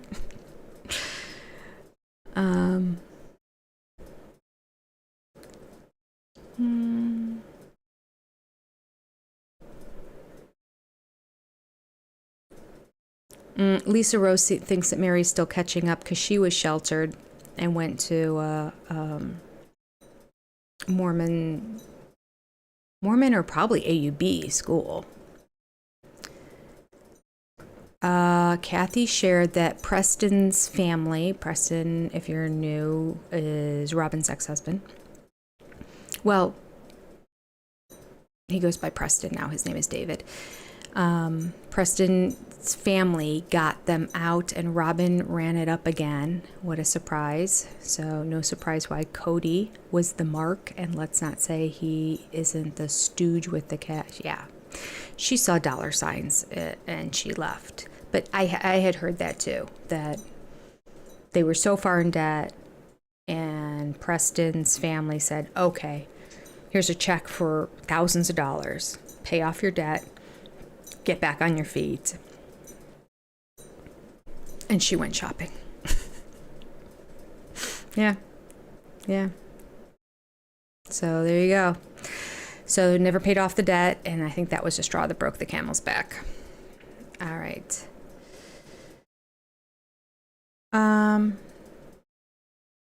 Carrie wants to know if the tell-alls were filmed after season 19 wrapped. I don't know. But I do know that before Garrison's passing, season 19 was in the can already, but I don't know what they're going to do about that. I don't know if they're going to change it all up and put stuff, continue, because the cameras were still running during that period of time, so they have that content. And it would be weird to wait a whole year to see it. So the way they handled Christine's wedding, because TLC is so lame and a year and a half to 2 years behind in airing what was filmed, for Christine, they just did a 2-episode feature because it just didn't fit into the story of the Browns to have it at the end of season 18. So they just made it, here's a special about her getting married.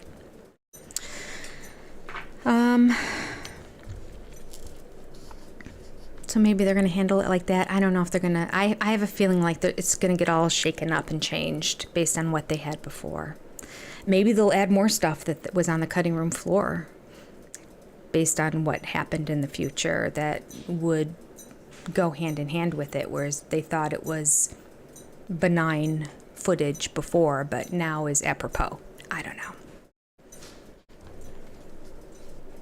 When I think about that, it makes me sad.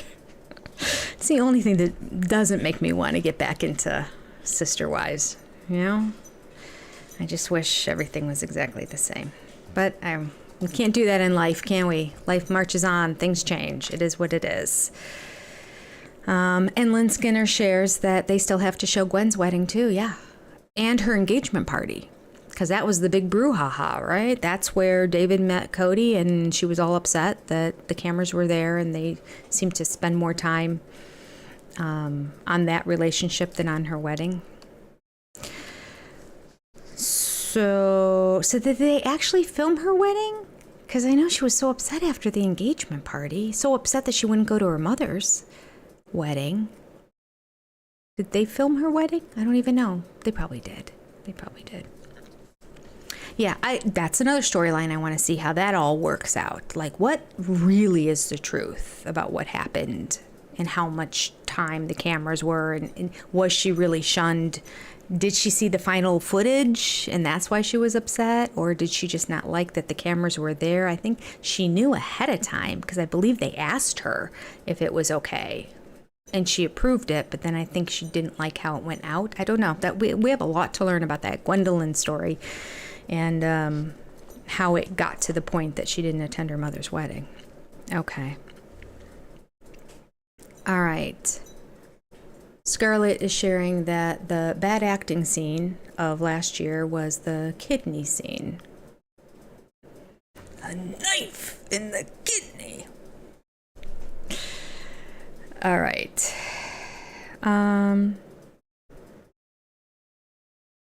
Let's continue reading. Let's see where we left off here. Oh, we were talking about Robin and how the show was trying to get them to, on the couches, share some of their dirty laundry, and on occasion they would. So it became their therapy sessions. All right. So right at the beginning of the show, which is interesting because we don't see that at all, that there's any kind of friction between Mary and Robin. It seems like they were best buds from day one. So there's a lot of hiding the truth on camera.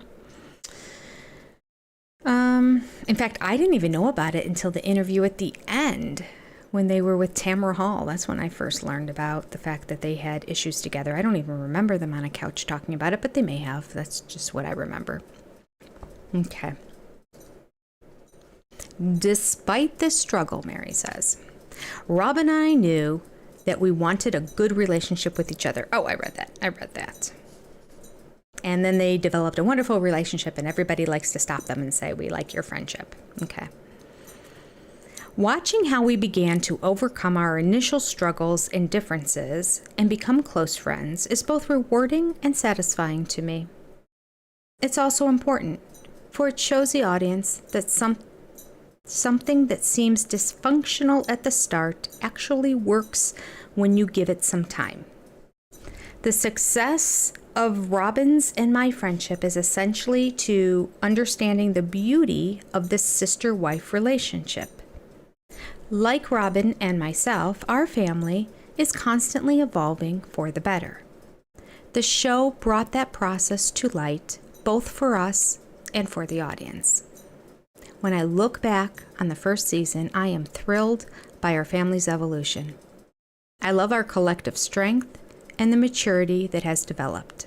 Of course, there are still some moments during that first season that, while interesting to the public, I have chosen not to watch. One of those being the honeymoon episode.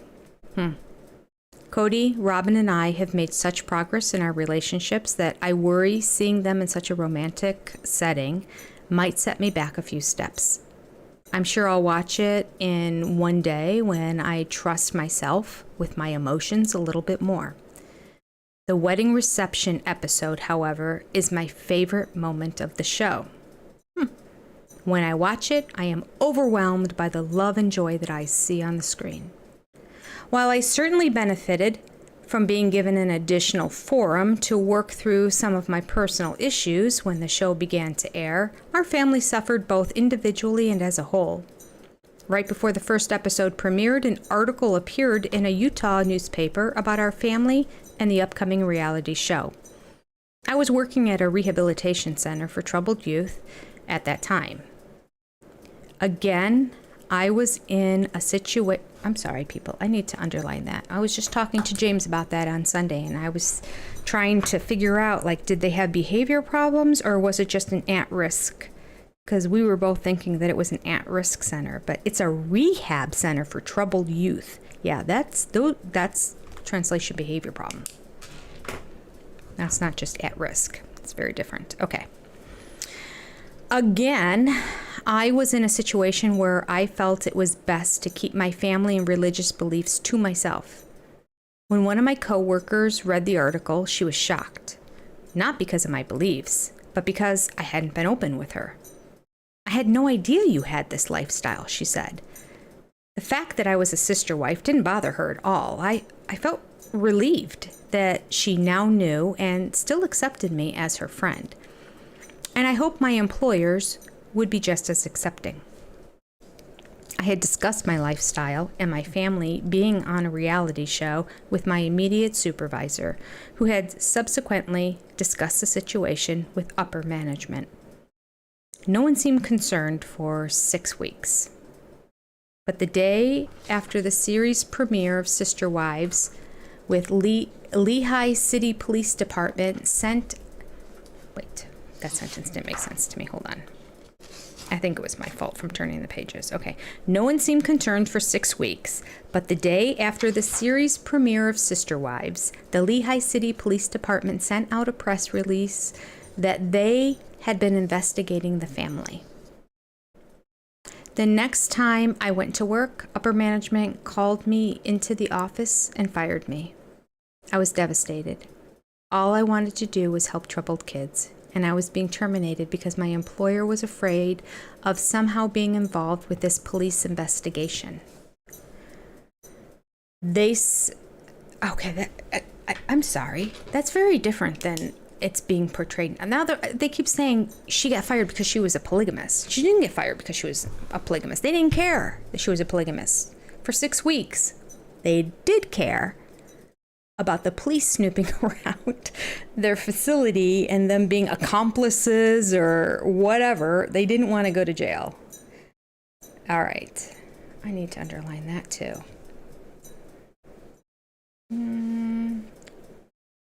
Because my employer was afraid of somehow being involved with this police investigation.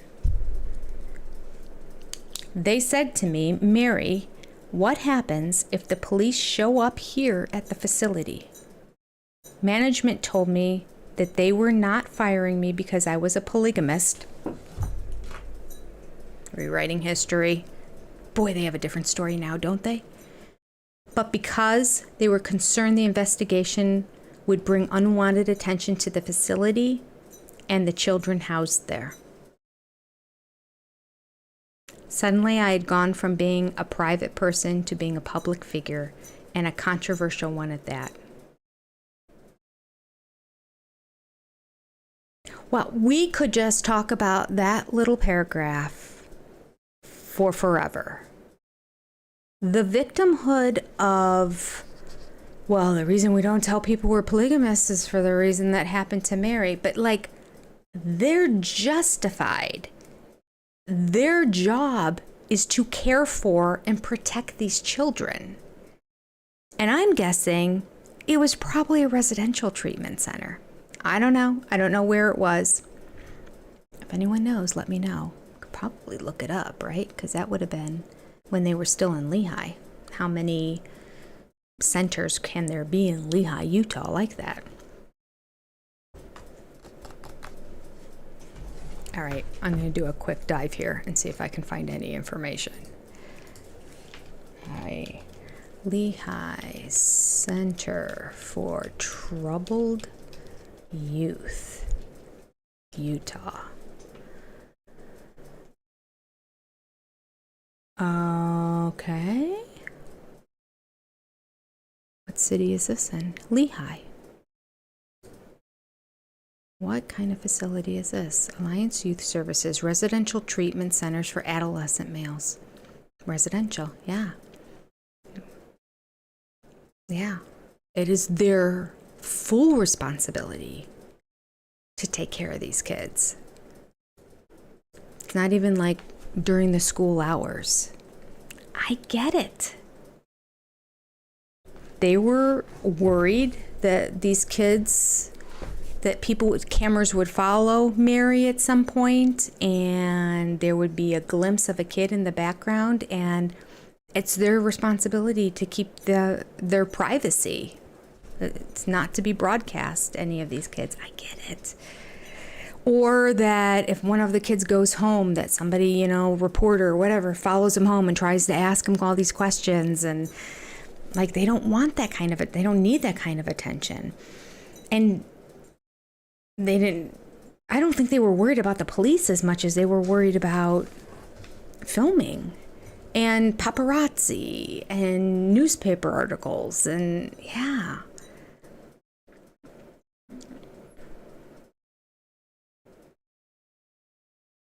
Yeah, I mean, it's a shame.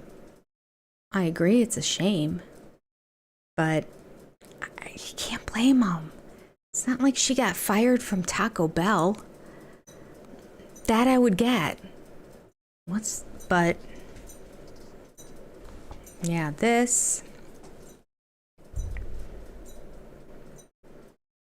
Yeah, this is a shame. It's a shame that it's been portrayed the way it has, because I don't know. Maybe it's me because I've worked in the education system. I've worked at residential treatment centers for kids with behavioral problems. The whole gamut, you name it. Preschool through 12th grade. Worked with it all. Also worked in nursing homes. I mean, I've done it all over the years, and all different disabilities, all the way from just fixing an R problem to multiply handicapped, nonverbal, quadriplegic, autistic, everything all in one child, like from the easiest to the most difficult case to work with. I've seen it all. And I do know at the residential treatment center that I worked at for kids with behavioral problems that the security was high, very high. There's no way they would have had somebody there who would have brought any kind of media attention or police attention. I mean, the police were there enough. Some of those kids came straight from prison into the treatment centers. They came in cuffs at times, not all of them, but yeah. Oh, I'm sorry. You may agree, you may disagree, but I think they were justified, and they blew up the story too much. And the fact that Mary wrote right in the book, it's not because I was a polygamist, shocks me, because that's the storyline that got pushed forward for so long.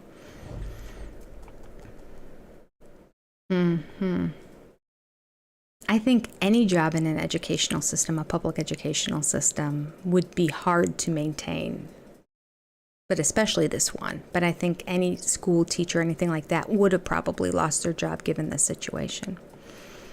But she could still, like, get her social work degree. She could still do online treatment. She could do private stuff on the side. Like, it's not like she had to give up the career entirely. She just couldn't work at that location. She could have found a way around it to still get the degree that she really wanted and still service kids indirectly. Yeah, may not have been what she wanted, though. But anyway, okay. Sorry, I'm not here to figure out Mary's life. Doesn't matter. It's come and gone. We've moved on. She's left the family. She's moving on. Mary writes, "Losing my job was the most difficult thing I suffered as an individual once the show aired. It made me question whether or not our family had really done the right thing in going public. At my core, I knew it was right for us, but suddenly having to deal with losing a job that I loved and was very good at made me angry." Kind of bad grammar there. That's okay. But I just want to say, they had many conversations over and over. She didn't even want to do it. She had to be convinced into it. And yet, in all these conversations, nobody brought up, we're concerned we might lose our jobs. I mean, they're concerned about going to jail. Losing your job is not as severe. So it had to have been on the list of things that could happen. Right? Am I crazy? Like, it's not just like, we're going to live the perfect life and just go out there and we're going to be accepted by everyone. Or Cody goes to jail. Like, there's a whole lot of steps in between. And one of those is your employer might say, this isn't working with our situation. And Mary would probably be the one, being that she worked with children, that would be the most likely to do that. But nobody thought of it. I wonder if it's because Mary didn't want to do this initially, that Cody didn't present that to her. No, Cody's just dumb. He didn't even think of it. Didn't even cross his mind. He just wanted to get on TV. He didn't think through anything. He doesn't for anything else. Why would he do it for this? I wonder if Janelle thought of it and thought she might lose her job, even though it's not as, it's not with children, but just the concept that somebody might say, we don't like polygamists, so therefore you're going to go by the wayside. I wonder. And then you would think Janelle would share that with Mary, but then they didn't really like each other at all, so she might have just thought, whatever, if Mary loses her job. She could have been spiteful that way. I don't know. Hypothesizing here. I'll read some more. Our kids started to come home from school on almost a daily basis with new questions or comments from classmates about their dad being prosecuted. I remember one time the kids told us that a neighbor boy had told them that he had heard Cody was going to jail. Well, yeah, because y'all were saying it on the show. Why is this surprising? It was on TV. They watched it on Sunday night at 10 p.m. Or their parents did. They should have been in bed. Sometimes when our kids were playing outside or walking home from school, they would see a police car on the road and get nervous, wondering why he was driving down our quiet street. Bombarded by these questions and fears, we felt it would be the best thing for us to move away and try to bring some sort of peace back to our children. While the move was difficult on the parents, it was terrible for our children, who were being separated from their friends and the only life some of them had ever known. I can't blame them for thinking that we had done something terrible to them by forcing them to move. It's difficult for them, especially the older children, who had deeper roots in Utah, to appreciate the positive aspects of the show, when all they can see is that because of the show, they had to leave their friends behind. I know that when the dust settles, the children will begin to understand how important the show is. Already, their lives are so much different from what they used to be. They attend large public schools in Las Vegas where they are open about being brothers and sisters. They acknowledge one another in public in a way that was nearly impossible for my generation. They have many new friends from all different faiths and backgrounds who accept them and do not judge them. The show has demystified our life and allowed the kids to be kids. Maybe. That's all I got to say about that. Maybe the show did that. There's a good chance you would have moved to Las Vegas and they would have gone into the public school system and people wouldn't care either. Or they might actually think it was fascinating because they didn't know anybody who was a polygamist. So nobody knows for sure. There's no way to tell. Possibly true. Mary states it as a fact, but all I can say is possibly true. Or possibly not true. The show may have had nothing to do with it. I would say they may have even gotten more ridiculed from the show because then you have people who are haters, the mean girls who want to be on TV, jealous of the polygamous girl who gets to be on TV. So they did mention that every now and then they would get some snide comments about being on the show. If they weren't on the show, they may have been even more embraced down there because people aren't that bad. At their core, most people are pretty good. They don't really care what you do in your private life. All right, let's read some more. The show has opened up new avenues to the adults as well. The veil of secrecy behind which we had been hiding has been completely obliterated. I feel such a sense of relief that I can finally be open with so many of my oldest friends. Last summer, I was able to introduce Robin and Christine and many of our kids to my dear friends who ran the trophy engraving shop in Wyoming, where I worked all those years. It's wonderful to be open in public. We no longer worry about what it looks like when Cody and 4 wives go to a restaurant together. See, that's all in their heads. If I saw a table that had 4 ladies and a man sitting at it, I would think they're just 4 ladies and a man. They could all be brothers and sisters. They could be all neighbors. They could be, like the fact that they thought that they couldn't go out in public and sit down at a restaurant is ridiculous to me. Ridiculous. Nobody's going to judge you because 4 females and a male sit down at a table together. Boy, the first time I've really seen Mary claim the victim card, but she's throwing it out in this chapter. This sounds very Robin. I wonder if Robin's influence hit her by the end of the book. We are proud to be a family. It's also great to get so much positive feedback and support from complete strangers on the street. However, I don't think I'll ever get used to people coming up to me and telling me that I'm their favorite wife. Her next line is, it just doesn't make any sense to me. I thought, because it split to the next thing and I have to keep looking over. Every time I stop, it's because my microphone is in the way of the page. I thought she was going to say, it just doesn't, wait, what was the line? I'll never get used to people coming up to me and telling me that I'm their favorite wife. I don't know what I was going to say. Anyway, it just doesn't make any sense to me. And it doesn't make any sense to me that you're their favorite wife out of the 4 of them, but she was interesting in season 1, I guess.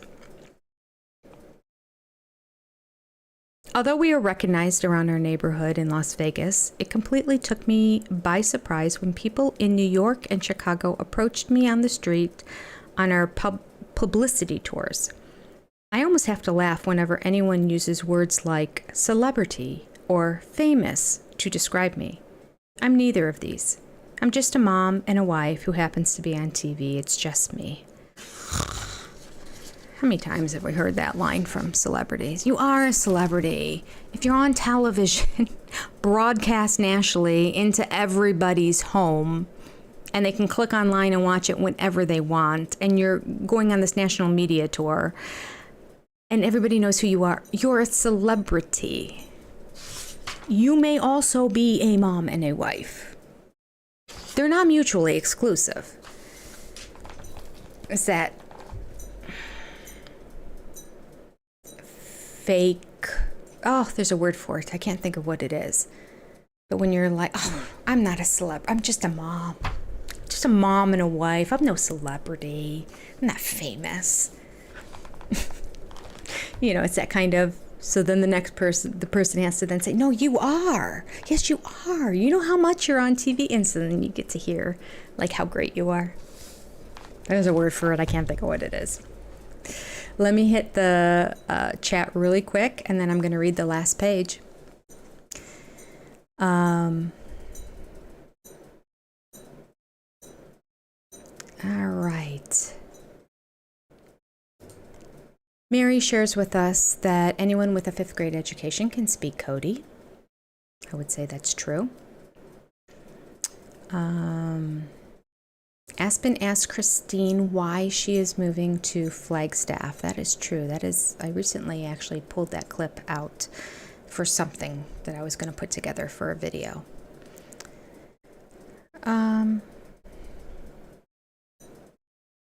Let's see.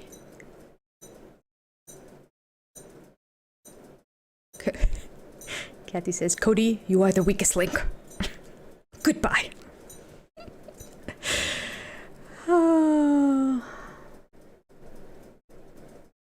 Self-deprecating. Thank you, Karen. Self-deprecating, yeah. And it's not self-deprecating humor. It's just a self-deprecating comment that makes people come back and change it.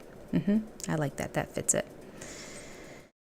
We're coming up with a bunch of different scenarios here. Thelma shares. Season 1, she stopped liking Robin when Christine was in labor, and she chased Cody out the door to kiss him. That was wrong on so many levels, she writes. Thelma yelled at the television, "Homewrecker!" Mary, everyone's like sharing favorite lines, I think, here. Mary shares Gabe's line that if everyone gets COVID and Cody doesn't come around, then it was never about COVID. And mic drop, right? Because he got COVID. And they all had COVID earlier. None of Christine's family got COVID.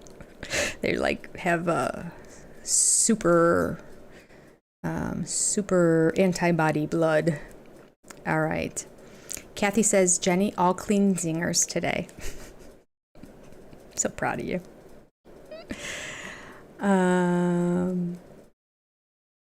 I'll see when I go back and reread this chat. Okay, I'm going to finish the chapter now. Okay.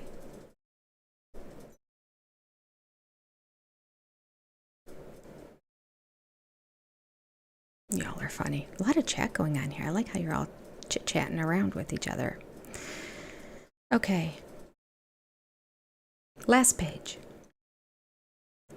Mary writes, doing the show has allowed us to see some amazing cities and meet amazing people, all while causing us some of the worst stress we've ever had. We visited Times Square, Hollywood, and Chicago. We met Ellen and Rosie, and the 4 oldest kids even got to meet Oprah with us. I was so excited when I had the opportunity to introduce myself to Matthew McConaughey, only to have Robin and Christine ruin the moment by acting like giddy 14-year-olds around him. Wow. She's throwing out more mud than they do on the couch interviews in this book. Wow, okay. I'd been a huge fan of Matthew's for years. Although it's not true, I often tease Cody that Matthew is the reason I let him grow his hair long. Matthew was the one that she said was her, right? Remember the dumbest question of all questions? We all had like a million questions for the Brown family at the end of season 18. And Suki comes out with questions like, who's your celebrity crush? Don't care. Don't care at all. Click. If I would have known it was the last question, I would have just turned it off. Just don't care. But I think Mary said, one of them said Matthew McConaughey. Okay. Matthew McConaughey is a good actor and he is good looking. But, okay, let's go on. When we travel for the show, we get booked in some fantastic high-rise hotels with awesome views. One of my favorites was looking out over Central Park in New York City. I know this sounds like such a wonderful experience, but the downside is that when we're on these trips, we are usually going to the point that we don't get to enjoy the room or the view at all. On most occasions, we're up at the crack of dawn, running all day, only to come back to the room too late at night to do anything but fall into bed and try to be ready for another day. See, that's how most people like work and vacation. Cody's used to just getting in a car and driving, and then they stay at a hotel and get in the car and drive and stay at a hotel. So the hotel becomes the highlight. And in this case, she's actually in an amazing hotel, but they're working. Most people do. Or when I went to New York with my girls, we were out every day seeing all of it during that time that we were there. Because a hotel room's a hotel room. But we did enjoy the view of lights through the window at night before bed. Sometimes, because of the tight schedule that we're usually up against, our emotions can really get the best of us. One thing we have all had to learn to do through this is to get phenomenally better at patience, kindness, and forgiveness. I'd throw communication in there, but that's just me. In addition to the ups and downs of travel, there's also the negative publicity we've had to deal with. Once you become a public figure, you lay yourself open to that. I know that there will always be someone who has something unpleasant to say about my marriage, my hair, my weight, or any number of other things. It just comes with the territory. My way of dealing with it all? I choose to ignore the polls and commentary on the internet about our show and our family members. I have more important things to do with my time.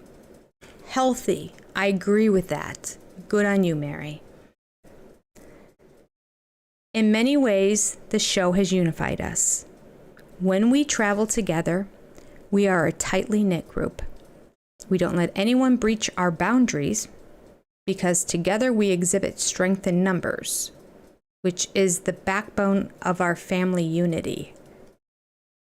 It sounds like just a bunch of blah, blah, blah. What is she talking about? We don't let anyone breach our boundaries. What boundaries?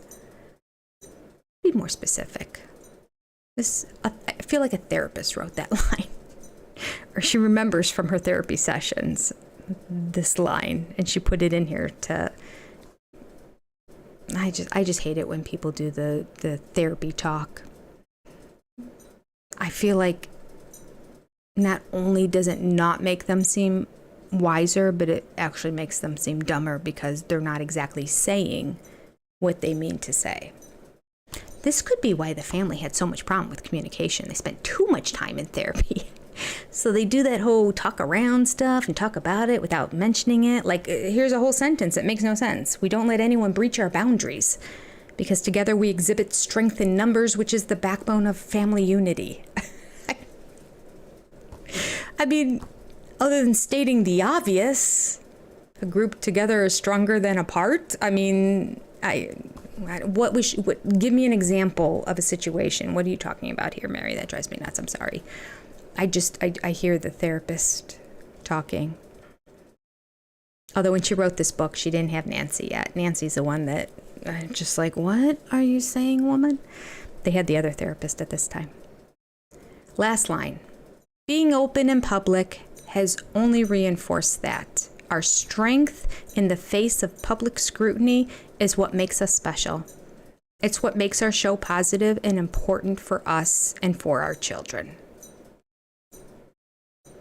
Okay. I've said this once, I've said it a million times.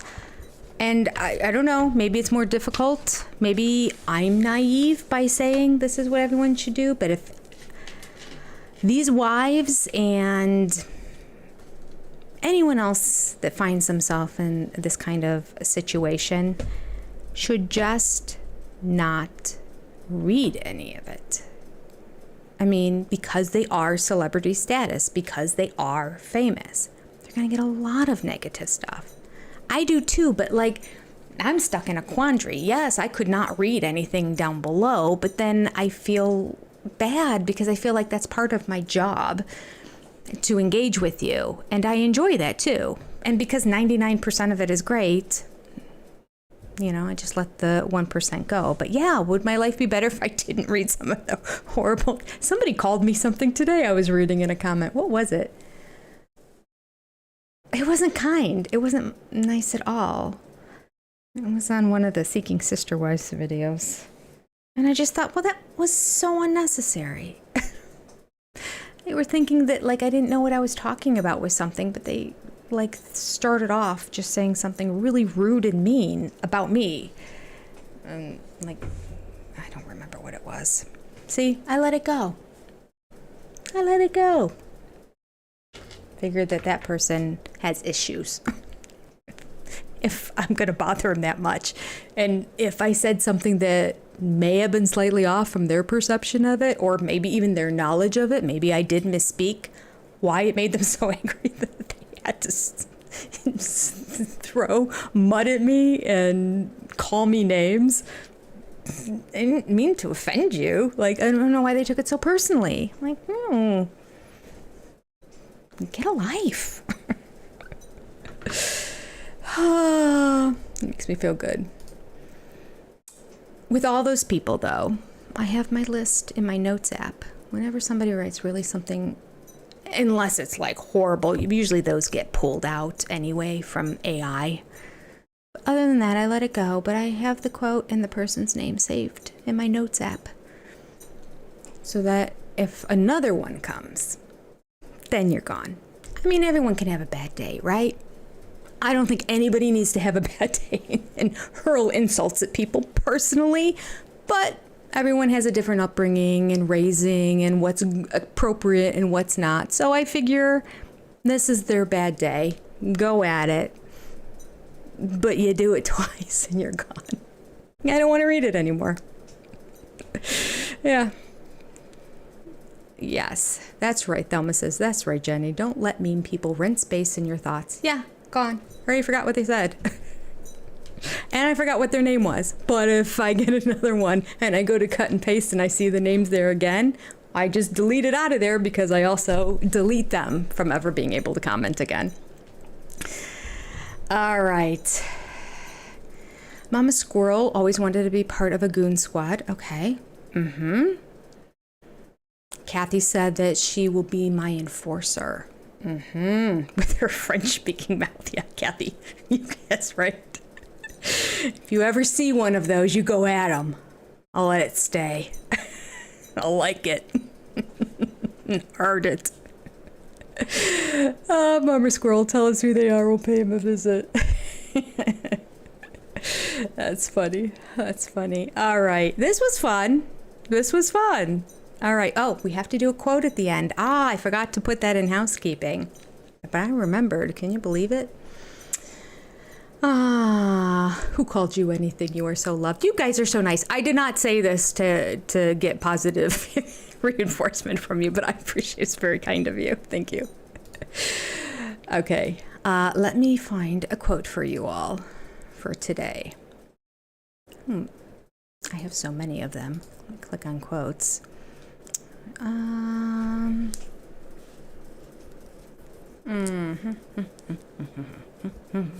Oh, there's some good ones. Pretty much all of them. I'm like, I wonder if I can find one that applies to this situation. But a lot of them can. Oh, so much good stuff here. Maybe I'll just go in order.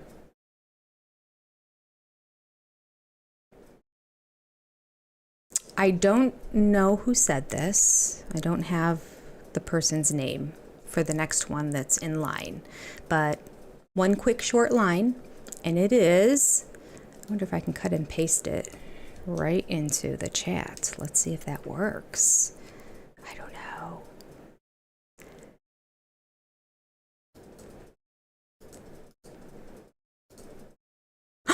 It does. Here we go.